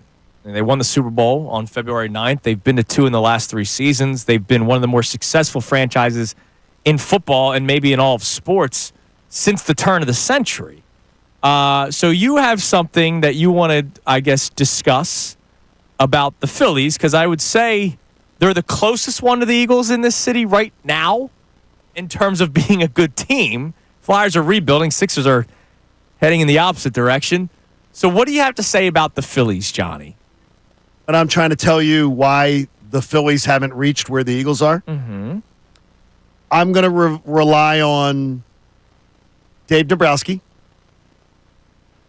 Rob Thompson, and their hitting coach, Kevin Long, to explain it to us all. They all have been quoted in the offseason since the year has turned to 2025. They've all been quoted on what the Phillies have to do. Okay. And some of them numerous times, Kevin Long numerous times, Rob Thompson numerous times, have said, we have to get player buy-in. What does that tell you? If you're saying, if Scott Masteller comes in here and says, look, I'm coming in here as the new boss at the station, and he's already been here for a couple years and everything, and he goes, I need to get people to buy into what I'm telling them to do. That means you have employees who don't listen. The Philadelphia Eagles speak about it all the time. Guys being willing to subject their personal goals, their personal agendas for the good of the team. Do what they're being asked to do. And it is clear from Dave Dombrowski and Rob Thompson that the things that they're not doing at the plate, Kevin Long has been asking them to do.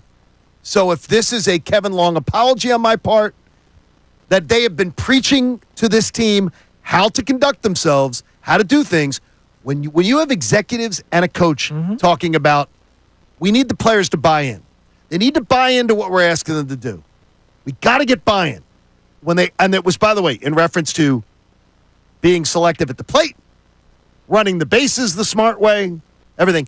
It tells me they're tired of the players not listening. Now, I will chime in here. Okay? The players have every opportunity to fix that. I don't believe them not listening could not be fixed, because who won Super Bowl MVP? Jalen Hurts. Was there not talking about buying in just a year and change ago? And they'd been to a Super Bowl a couple years ago, and they didn't lose it because of somebody not listening. Right. They lost it all. It all happened with the Brian Johnson stuff. And Phillies went to the World Series just a couple of years ago. So I get what you're saying. I believe it can be done, though. Like, I'm not worried. Could totally be done. Of course it could be done. But what we have a bunch of players that for now, over a 3-year period, aren't listening, aren't doing what they're being asked to do. And now all of a sudden, do I think they're all of a sudden going to flick a switch and go, now I'm going to listen? Now, here's the one thing, and this is where you get the concern of, buying your team. Because if I'm Bryce Harper, well, you paid me based off of what I did before I came here. If I'm Nick Castellanos, you paid me for what I did before I came here. Kyle Schwarber, you paid me for what I did before I came here. Trey Turner, you paid me for what I did before I came here. Okay. And they became all-stars. If it was working. Doing what they were doing. If it was working, I got you. Not working. Not working. Well, hold on. They've You been were sent upset home. with Castellanos and his I don't watch film thing, but he was their most consistent player last year. I think Castellanos had arguably, if you're talking about the whole year, he arguably had one of the best things. But they're obviously knocking their heads against the wall, too, on, guys, we ask you to do things, and you're just not listening. Yeah, now, you won't listen. Last year, the Philadelphia Eagles, who just won the Super Bowl, had their star quarterback and number one wide receiver go rogue on a play that cost them a game. And the offseason leading up to the Super Bowl year, they had a player that some people said was freelancing leave the organization. So it happens with the Eagles as well, and it can be corrected quickly, and it can go year over year into a very successful season. It's not a guarantee that all of a sudden the mentality of the Phillies is going to shift. And look, now the leadership of the players would have to be a part of this. And I love Bryce Harper, so this is not me attacking Bryce Harper, but there was a manager in town who I despised, and I'm so glad that he's no longer even a manager in baseball anymore. But Gabe Kapler did try doing something, and Bryce Harper literally laughed at it. If you guys remember the curveball machine. Do you remember that? I remember the curveball machine. They tried something, and him saying it led to a reaction where Harper literally snorted. Well, that's a tough thing. Like, it's not trying something stupid doesn't deserve buy-in. I understand. And I'm not saying that's what the Phillies are doing, but I'm not going to. Well, if it is, they should have. The Phillies had a chance to replace Kevin Long. They obviously have two baseball guys, longtime baseball guys, that say what Kevin Long is asking them to do is not outlandish. Yeah. And they're not listening. They're not listening. When you talk about somebody needing buy-in, you are saying, I have employees that don't listen to what I'm asking them to do, and I need them to do it. Yeah, nobody's going to say that's a good thing. That pisses me off. It should. As a fan, it pisses me off. But we're looking in hindsight now, and that's something that they've done in the past, but you're changing the lineup around to try and promote the opportunity for them to play the way. How long are we going to get it? Is it going to be 14 games, which is what they did before when they gave Trey Turner leadoff 14 games? That is not giving it a chance. That is not changing something up. It'll be longer this year because Trey Turner's not going to be dog water, hopefully. Like, now, he was terrible that year. Here's the funny thing. Did you know what I mean? Did you see Bohm last week? He was doing a live BP with Christopher Sanchez. He swung first pitch. And he said to Sanchez, did you really think I was going to take first pitch? And what was one of the things that people hated about Bohm last year? Swinging first pitch, little dribblers. We'll see if the message gets across to Bohm. Well, I'm almost ready to give up on after Alec Bohm's. Maybe I just need to care a little less. The woe is me routine about why his teammates and his manager had to bench him. Well, hopefully he drives in 95 runs again. Maybe I need to care a little less. And hopefully doesn't complain when things aren't going too well. Hopefully not. All right, coming up next, what can the Sixers do with Joel Embiid? I think there's only one answer. They're going to try something. So we'll speak to Keith Pompey about this coming up next, who will be able to tell us a little bit more about what the Sixers could try to do and whether or not it's even worth it. It's Kincade and Salciunas, 97.5, The Fanatic. Fanatic Sports Update. Embiid considering alternative options. I'm Connor Thomas, and the Sixers fell to the Nets over the weekend, dropping their record to 20-36 on the season. To make matters worse, the team and Joel Embiid are considering alternative options on his injured knee, as his condition has not improved with current treatment. So we'll see what exactly that means. Could it be surgery? It's possible, but Keith Pompey had a thought on what the team could do. He joined Kevin Cooney on Friday and talked about the potential of them shutting Embiid and Paul George down for the season. When you got these two guys doing this and they're playing through this type of stuff, and the only reason why they're playing is because you think they can make a deep postseason run, I think I got to shut it down. And I think that's probably what's going to happen after a while. Now, that was before the Joel Embiid update came out, so we'll talk to Keith Pompey coming up next to see what his new thoughts are. Sixers host the Bulls tonight at 7. You can hear that game live here on The Fanatic. Flyers are off tonight. They'll play Pittsburgh tomorrow. Phillies played their first couple spring training games over the weekend, so it's good to have baseball back. And it's Combine Week in the NFL. The workouts will start on Thursday. We'll keep you updated on what the Birds could do. This update's brought to you by Bet365. Whatever the moment, it's never ordinary at Bet365. Download the app today. I'm Connor Thomas for the home of the 76ers and Flyers, 97.5 The Fanatic and 97.5thefanatic.com. Vacation? Business trip?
9:24 on Kincade Salciunas, 97.5 The Fanatic. We are going to be joined momentarily by our man Keith Pompey, covers the Sixers for the Philadelphia Inquirer. Of course, you got to check out the all-new look of the Inquirer Sports, where fans can read, watch, and listen to their favorite reporters and columnists. Go to inquirer.com/sports. And obviously, Keith knows the Sixers inside and out.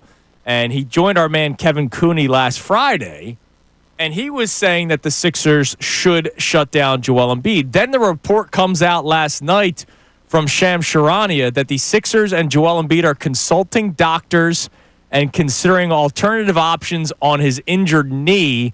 Sides have hoped for progress in Embiid's body, but his efforts to play in current treatments, including injections, have not provided any improvement. And no better example than last Thursday night against the Boston Celtics following the All-Star break. He gets on the court, and he just looked horrible. Like, it was actually sad watching him trying to play through it. So what do the Sixers do now? Let's go to the expert on the Comcast Business Hotline. Every day in business is a big day. Let Comcast Business help you move forward with what's next. From the Philadelphia Inquirer, our man Keith Pompey joins us. Keith, good morning, brother. How you doing? Hey, I'm doing well. Thanks for having me on the show, y'all. Thanks for coming on. We know last week you joined Kevin Cooney, and you suggested that the Sixers should shut down Joel Embiid. Then we get the report from Shams last night that they're trying alternative options on the injured knee. I think there's one option, and I agree with you, to shut him down. But what could these alternative options be if what they've already tried hasn't worked, including daily injections? Yeah, I don't know, man. I feel like a lot of that was, because if you notice, he said alternative options, basically surgery. So the other things that they were doing for him, the treatments and the monitoring and monitoring it, basically wasn't working. So I guess one alternative option could be just shut him down, right? And then just let him rest and then have surgery, or basically just have season-ending surgery and then rest after that. To me, those seem like the best options that they could have for him. But the only problem is, how many times are you going to keep operating on a knee, right? I mean, like, how much, how much stuff does he still have in that knee, right? But to me, the best option would be surgery and followed by rest, or just shutting them down completely and seeing if it will heal over time. Keith, it's one of the things right now, the frustration is so high. And my wife always tell me, put something down, like think about it before you make any kind of decisions because you're frustrated. How frustrated are the Sixers with the whole situation and with some of the individuals involved? I think extremely, but I also think that, reality kind of hit them the last couple games, right? Because let's face it, as bad as they were playing, they were never totally out. And then you also look at it and you saw how the 76ers were 7-3 at one point with the big three playing, and then, one of those wins were against Boston, and then they beat Cleveland, as an undermanned squad. So you look at it and you say to yourself, like, hey, the 76ers are going to be a team that you don't want to play them in the playoffs. If Embiid comes back okay and Paul George plays well, that they're going to be a tough out. And then once they came back, they lost to teams that were struggling ball clubs. So now you look at it and it's like frustrating. And I think the big thing was, we look at it against the Brooklyn Nets. If we're going to be honest, the Sixers came back and played well without Joel Embiid in that fourth quarter. Right. And that's something that people can't imagine, would never have said would have happened. But it did. And he was benched. And I think the frustration part is okay, for him is, wow, I can't do what I used to do. And for the 76ers, it's our championship hopes are probably gone, because this is against a Brooklyn Nets team that was more depleted than we were. And in addition to that, it was a tanking Brooklyn Nets team. We can't beat the elite teams right now. So that's where the frustration is. And look, I know Daryl Morey has to say the right thing, especially in front of a camera. And he dropped the line of, if you squint, we could still be a playoff team. Keith, I've been squinting for a long time. I don't see anything. Look, I get it. They beat the Celtics in a one-off. They beat the Cavs in a one-off. Does Daryl Morey look himself in the mirror and say, hey, if Embiid is at 75%, we could beat those teams in a 7-game series? I mean, that's a great question, and the reason why is a great question because, I mean, come on, you know, you guys have been around sports for a long time, and when stuff is going awry and going left, you know, you always want to be that guy that exudes confidence, especially when you have a fan base like Philadelphia, right? So he said that, you know, and I do believe that what they felt like, what he felt like he knew it would be tough. But when you look at it and you saw how they did play them in that one-off, you are correct. It was a one-off.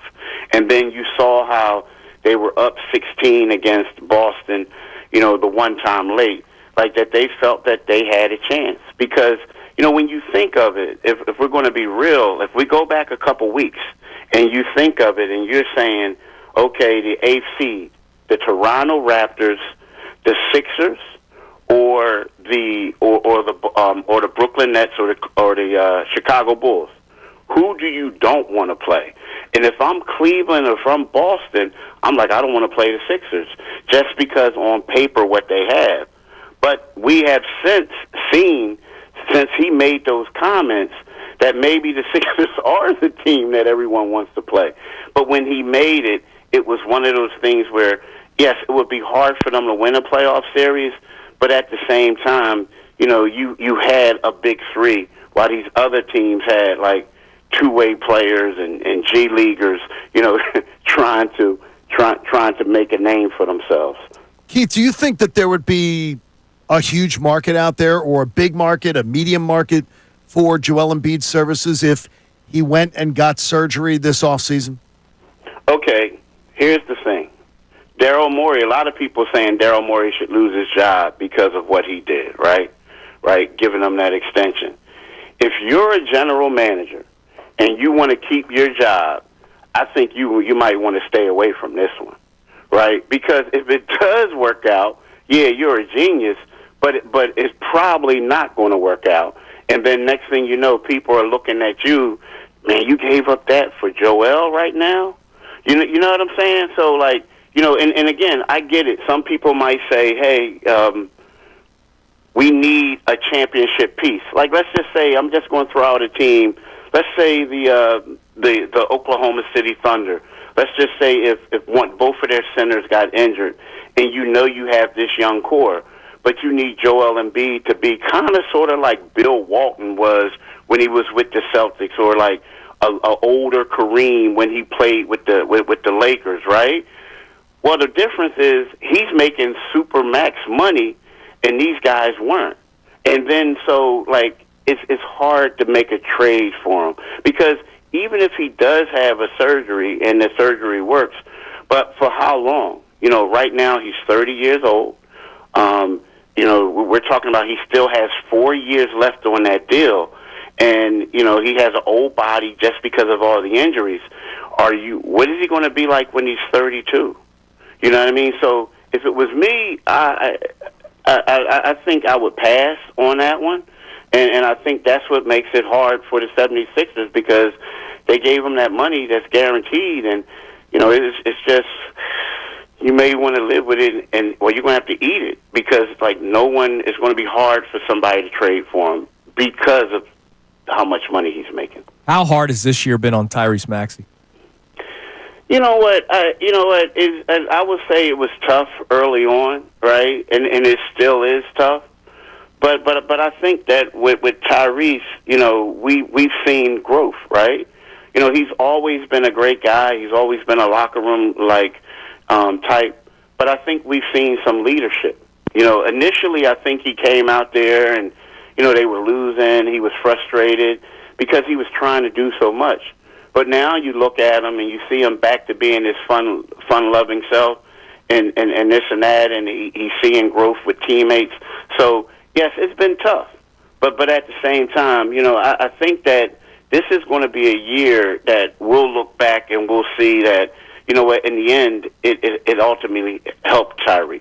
You know what I mean? Like, he went from being the second guy At first, he was a third with James Harden. He went from being a second guy, and now you have to say that he's number one on this team right now.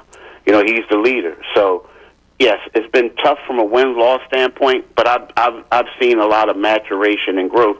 Not to say that he was immature, because he wasn't, but I've just seen a lot of leadership coming from him. I got to tell you, Keith, I didn't think I've seen some, I guess, cracks in the armor with Nick Nurse and his sort of, I'm trying to find the right word, poise.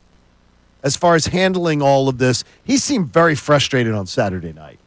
Like, what kind of guy's showing up for work today? A frustrated guy. I mean, think about this. So 2 years ago, or 2 summers ago, when Nick Nurse took over the job, right? Everyone was, like, excited. Nick Nurse was, like, the top of the food chain in regards to, like, coaches, being sought out, right? So, he could have had the Phoenix Suns job. He was in the mix for the Milwaukee Bucks job. Giannis wanted a guy who played in the league, so they went with Adrian Griffin. And he comes to Philly, and what he says is, and it's funny now when you look back at it, he says the number one goal is to get out of the second round. That's what I'm here for, right? And then all of a sudden he thought that James Harden was going to be gone by the time the season started. Well, it took a little while before he left, right? And then, you're looking at it, and the team is starting to gel. Embiid is playing well. He got that two-man game with Maxey going. And then all of a sudden, everything just became frustrating. Like, Embiid got hurt, the injuries. And then you look at it, you go out there and you get these guys, and, some of them are older. They're not living up to it. And this guy came to win a championship. But yet and still, it's like he has either guys are past their prime or second-round undrafted players playing in the rotation. Paul George hasn't lived up to what he was supposed to. Keith, not to cut you off, but insert Brett Brown, insert Doc Rivers, insert Nick Nurse, insert the next head coach. It's the same story every year. And exactly. So, and he has to write it every day, Salciunas. He's the one who has to write it. And sorry for being long-winded, but that's what it is. It's like it's the same stuff. But this one, it's like you're supposed to be better than Doc, but you can't even get out of dude. This is the worst team that I covered when all things are considered, because at least in the process there was hope. They had draft picks, young draft picks that you could look forward to coming up. They had there was we got cap space. We could go out there and get people. And when you look at it right now, this team is 16 games below 500 with what is supposed to be a championship roster. So, and he's in charge of it right now. He's the one coaching it. So, yeah, he's frustrated. Yep. Well, I'll be looking forward to reading your Joel Embiid's Season's Over article in the next week or two. Keith, listen, man, Keith. We appreciate the time as always. Keep up the great work, and we'll be talking to you again down the road. Hey, thanks for having me on, fellas. There he is, Keith Pompey from the Inquirer, Inquirer.com on the Comcast Business Hotline. Yeah, when do you expect that article to come out? I think First week of March? How about I'm going to say by the end of this week. Yeah, probably. And I think it's the right thing to do. And I think that was the appetizer tweet. I'd be proud if they did it the right way. Shut it down. Yeah, just shut it down. It's over. Do it the right way. All right, coming up next, we'll check our text line. Then, of course, we also have the Key 3. All coming your way next on Kincade Salciunas, 97.5 The Fanatic. Mike Missanelli. The best Philly sports victory of all time. Talking about the Super Bowl 59 champion Eagles. Here we go. A coach and a quarterback who were down it all season long, wound up sticking.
three best minutes from today's show coming up at 9:48-ish.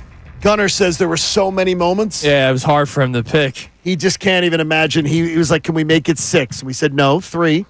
We'll get to our text line, and we have a caller that wants to talk about the Sixers. Obviously, a lot of people upset with the situation, but I just saw an awesome video. I told John that I watched the video, but I wouldn't tell him But until I didn't ask you because I like to hear the... Damn Is right. it about a Phillies fan? Yes. Yes. I just saw it like 10 minutes From ago. the Twitter account Life of a Philly Fan? I don't know which Is that account I because we're saw all from. on the same cycle? I don't think they call it all on the same cycle. Well, whatever it is, we all get the same emails. Our algorithms are probably very similar. So, Eric Lord 7 on TikTok. So Haley knows all about that life. Did a day trip to Clearwater from Philly to Clearwater and then flew back all in one day. He must have flown Spirit, is my guess. He paid $32 for the round trip flights. So he was in Clearwater by 9 a.m. Okay. So the video starts, it's 4:10 in the morning. So we know that life. All right. That's our time, Sure. leaving for work. 4:10 in the morning. I guess he's walking to, maybe the train station or Right. or wherever his Uber was picking him up. Was in Clearwater at 9 o'clock in the morning. Went to the Phillies game yesterday. Well, he flew to Tampa. Yes, went to Right. Tampa, but So he was okay. in Clearwater by 9. And then went to the Phillies game, went to a bar afterward until his flight back. And what time was his flight back? Does it say? He got back at like 11:30. 11:30. Yeah, I He's think not that home. is every young person in And Philly he's should young. be doing that. He's a young dude. Every young person in Philly should be doing I'm that. upset that I never thought of that. I think it's a great idea. For 32, because, $32 round trip, though? How? I Well, I did guess it. you have no carry-on. Yeah. I did it before. My aunt and uncle live in Florida, and I went down to visit them one spring break during college. And I flew Spirit, and I probably paid like $40. Yeah, my flight next week is like $70 to Tampa, and that's Yeah. with a bag. That's with a bag? Yeah. 70 round trip? No, one way. Oh, that's what I'm saying. But It's still, that's not crazy. You can get flights cheap.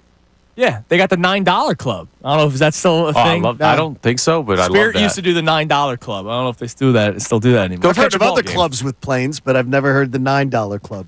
You never That heard one of it? sounds less appealing. It sounds a little less appealing. Ah, I don't know. I could have sex in my house. Dude, I use the points exactly.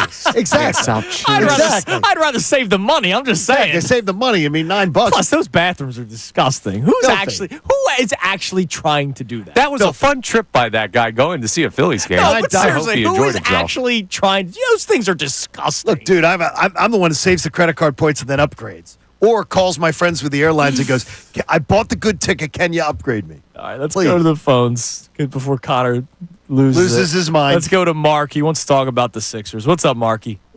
Hey, how you doing, guys? Great What's show up, as man? always. Thank you, buddy. Love hearing y'all. So I've been a season ticket holder for 50 years.